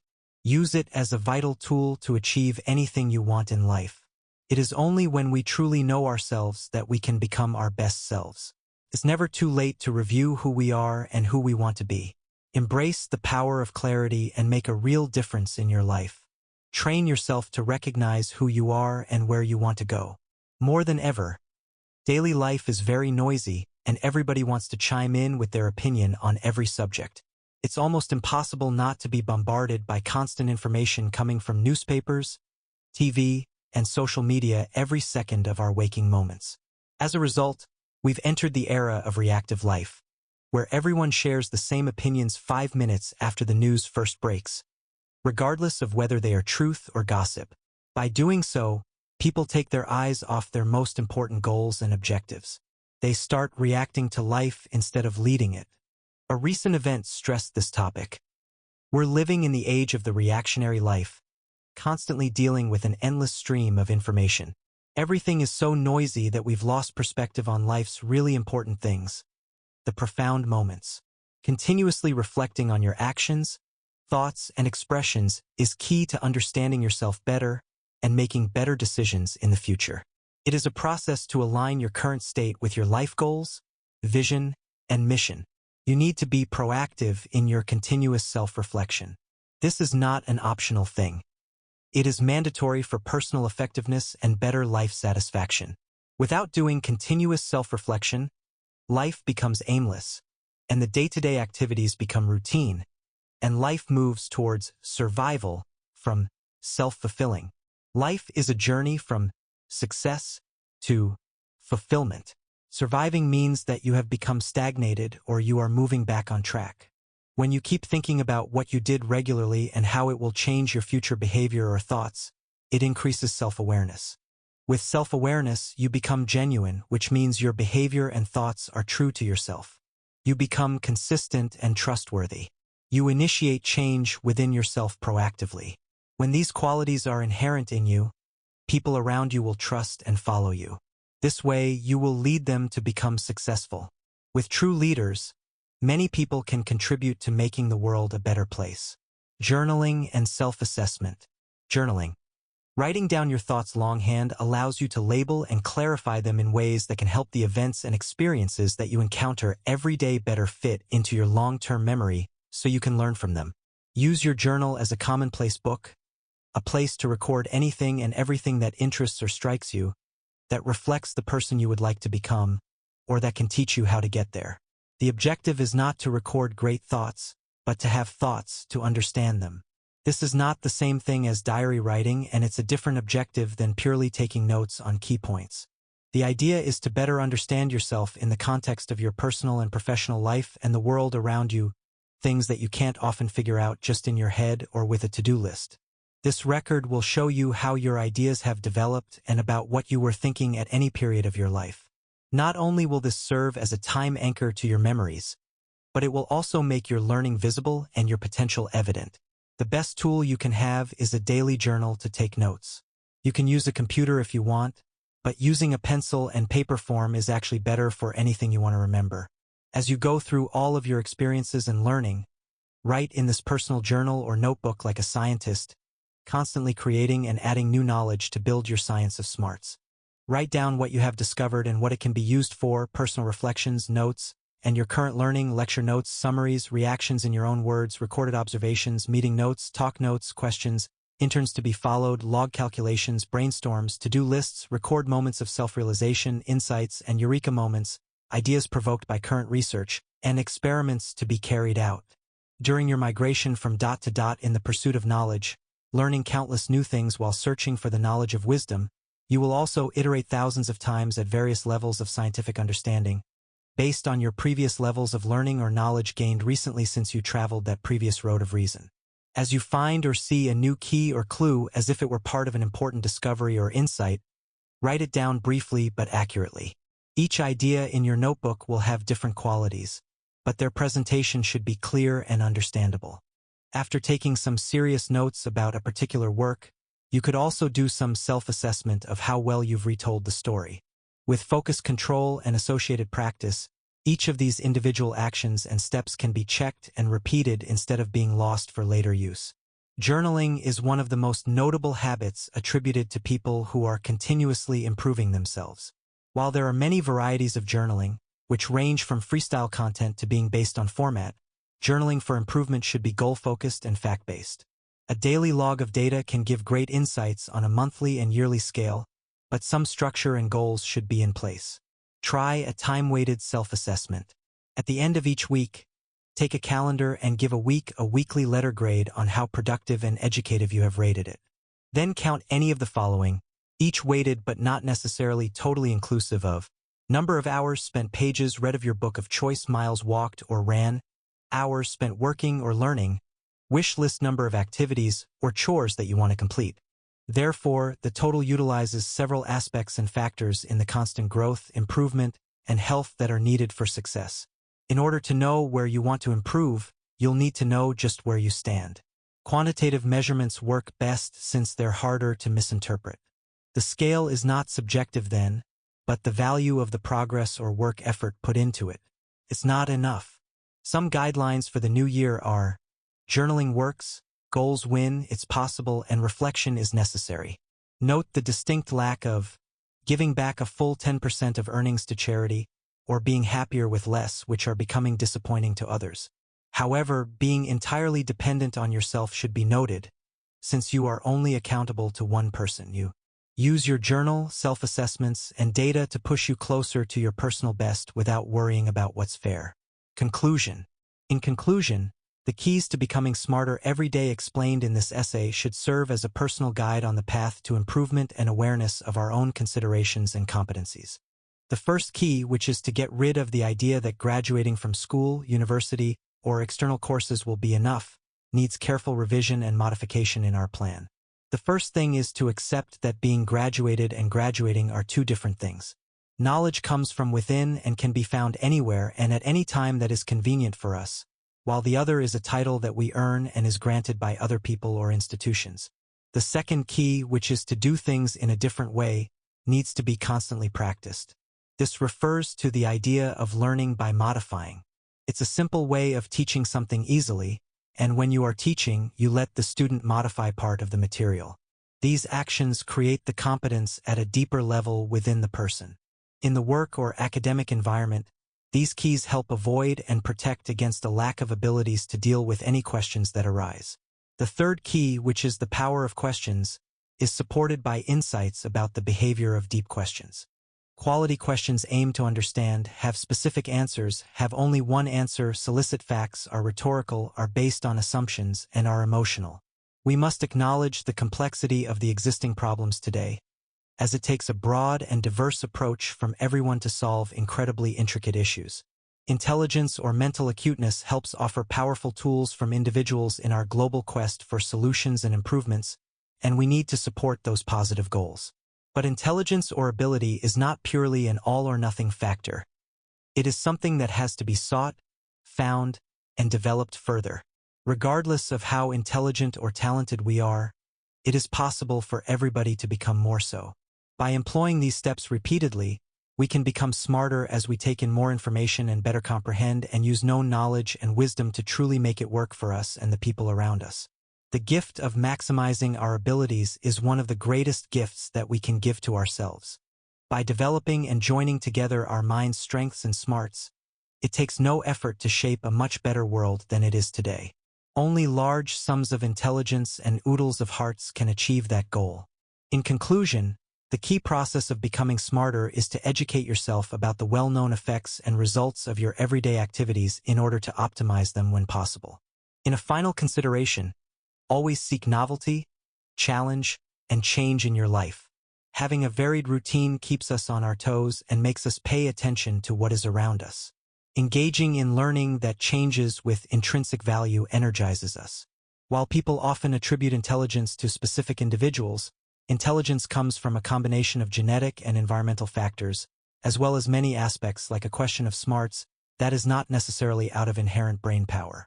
It is about how you actively use and manage your interactions with your surroundings.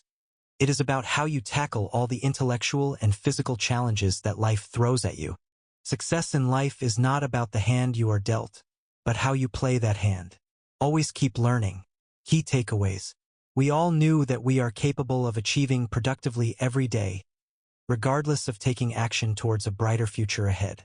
But definitely, we choose momentary satisfaction over constant effort in doing so. As with anything positive, understanding that our power to act is part of us and maximizing it will guide you towards being smarter every day. The power to translate potential into reality comes from our ability to take action. It's less about ideas and more about making ideas happen. Ideas are making us weaker because we haven't put them into practice yet, and they are reminding us how much we are capable instead of just doing it. All that we see in the world isn't guaranteed positive outcomes but the result of continuous effort and maintenance to grow and produce. These are good driving lessons for us. The more we harness our potential, the more we become smarter each time. There is a world of difference between knowledge and applied knowledge. The difference is summarized as a little, and that little difference makes a big difference in results. Life grows and progresses faster in the area of applied knowledge. Applied knowledge impacts life situations and inspires a better today, tomorrow, and wonderful future. A man's achievement strengthens his resilience. Failure is bound to test one's character and credibility, while success attracts doubt and also clarifies all. Without applied knowledge, a man will have nothing of consequence to be proud of each day. Small acts that produce big results are better foundations to stand proud on than empty immodesty. It is certainly more influential and inspiring to be able to share the journey and the hardship rather than a magical success story. In addition, the boys were encouraged to try out using the knowledge shared every day. They were reminded that, without practice, no successful result would bear fruit. 1. Take risks. View what you do not know as a puzzle rather than an obstacle. 2. Discipline yourself to confront what you do not know. Seek relief when approached by the feeling of, "Haven't I done enough to learn?" The tension experienced results simply because critical parts of an unfamiliar situation remain unaddressed. 3. Reduce your energy expenditure. General efficiency can result from the use of less energy. Therefore, maintain trance-like focus on fewer hours rather than forcing attention on the marginally relevant all the time. Stop for moments to reflect on the information and the stimuli found rather than processing and constantly trying to engage with them. 4. Listen to your body's signals. Don't just override your body's homeostasis with caffeinated beverages. Try to listen to your body's innate signals. Stand up, walk around, and stretch if you feel that your body is sedentary, and take a few moments after seasonal changes. Your emotional condition should also be monitored and identified as a sign to walk or relax for a little while. 5. Stimulate critical thinking with a why mindset. Emphasizing potential versus critical thought results in disagreements rather than collaboration. Organize circumstances above causes. Suggest a counterfactual scenario before you evaluate your judgments. Behind others' thoughts, reach out to search for motives and assist in understanding the root cause. Small cues will also help you boost how a thought is processed and shared.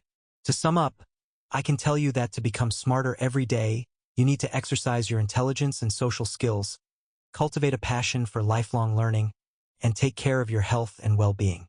Your time is your intelligence. Effective everyday learning will help you maintain and grow that intelligence. Breathe, meditate, eat healthily, and sleep 7 to 8 hours. In addition, remember to defend your personal and professional boundaries and engage in physical exercise. These precautionary steps will ensure that your time will continue to be your intelligence. To keep developing over time, you also need to have long-term learning humility, embrace occasional ignorance, adopt a diverse and unrelated habits approach, expand your hierarchy of needs, and implement continuous improvement. In addition, spend more time with smart people who have similar interests. Regularly sift, mix, and match experiences, expertise, challenges, and interests. Find your own balance between your comfort zone and growth zone. Never stop learning. There is always something you can do. And never stop exploring around you, even in situations you supposedly know. After all, ignorance can be the first step out of the box, and personal success and fulfillment await you.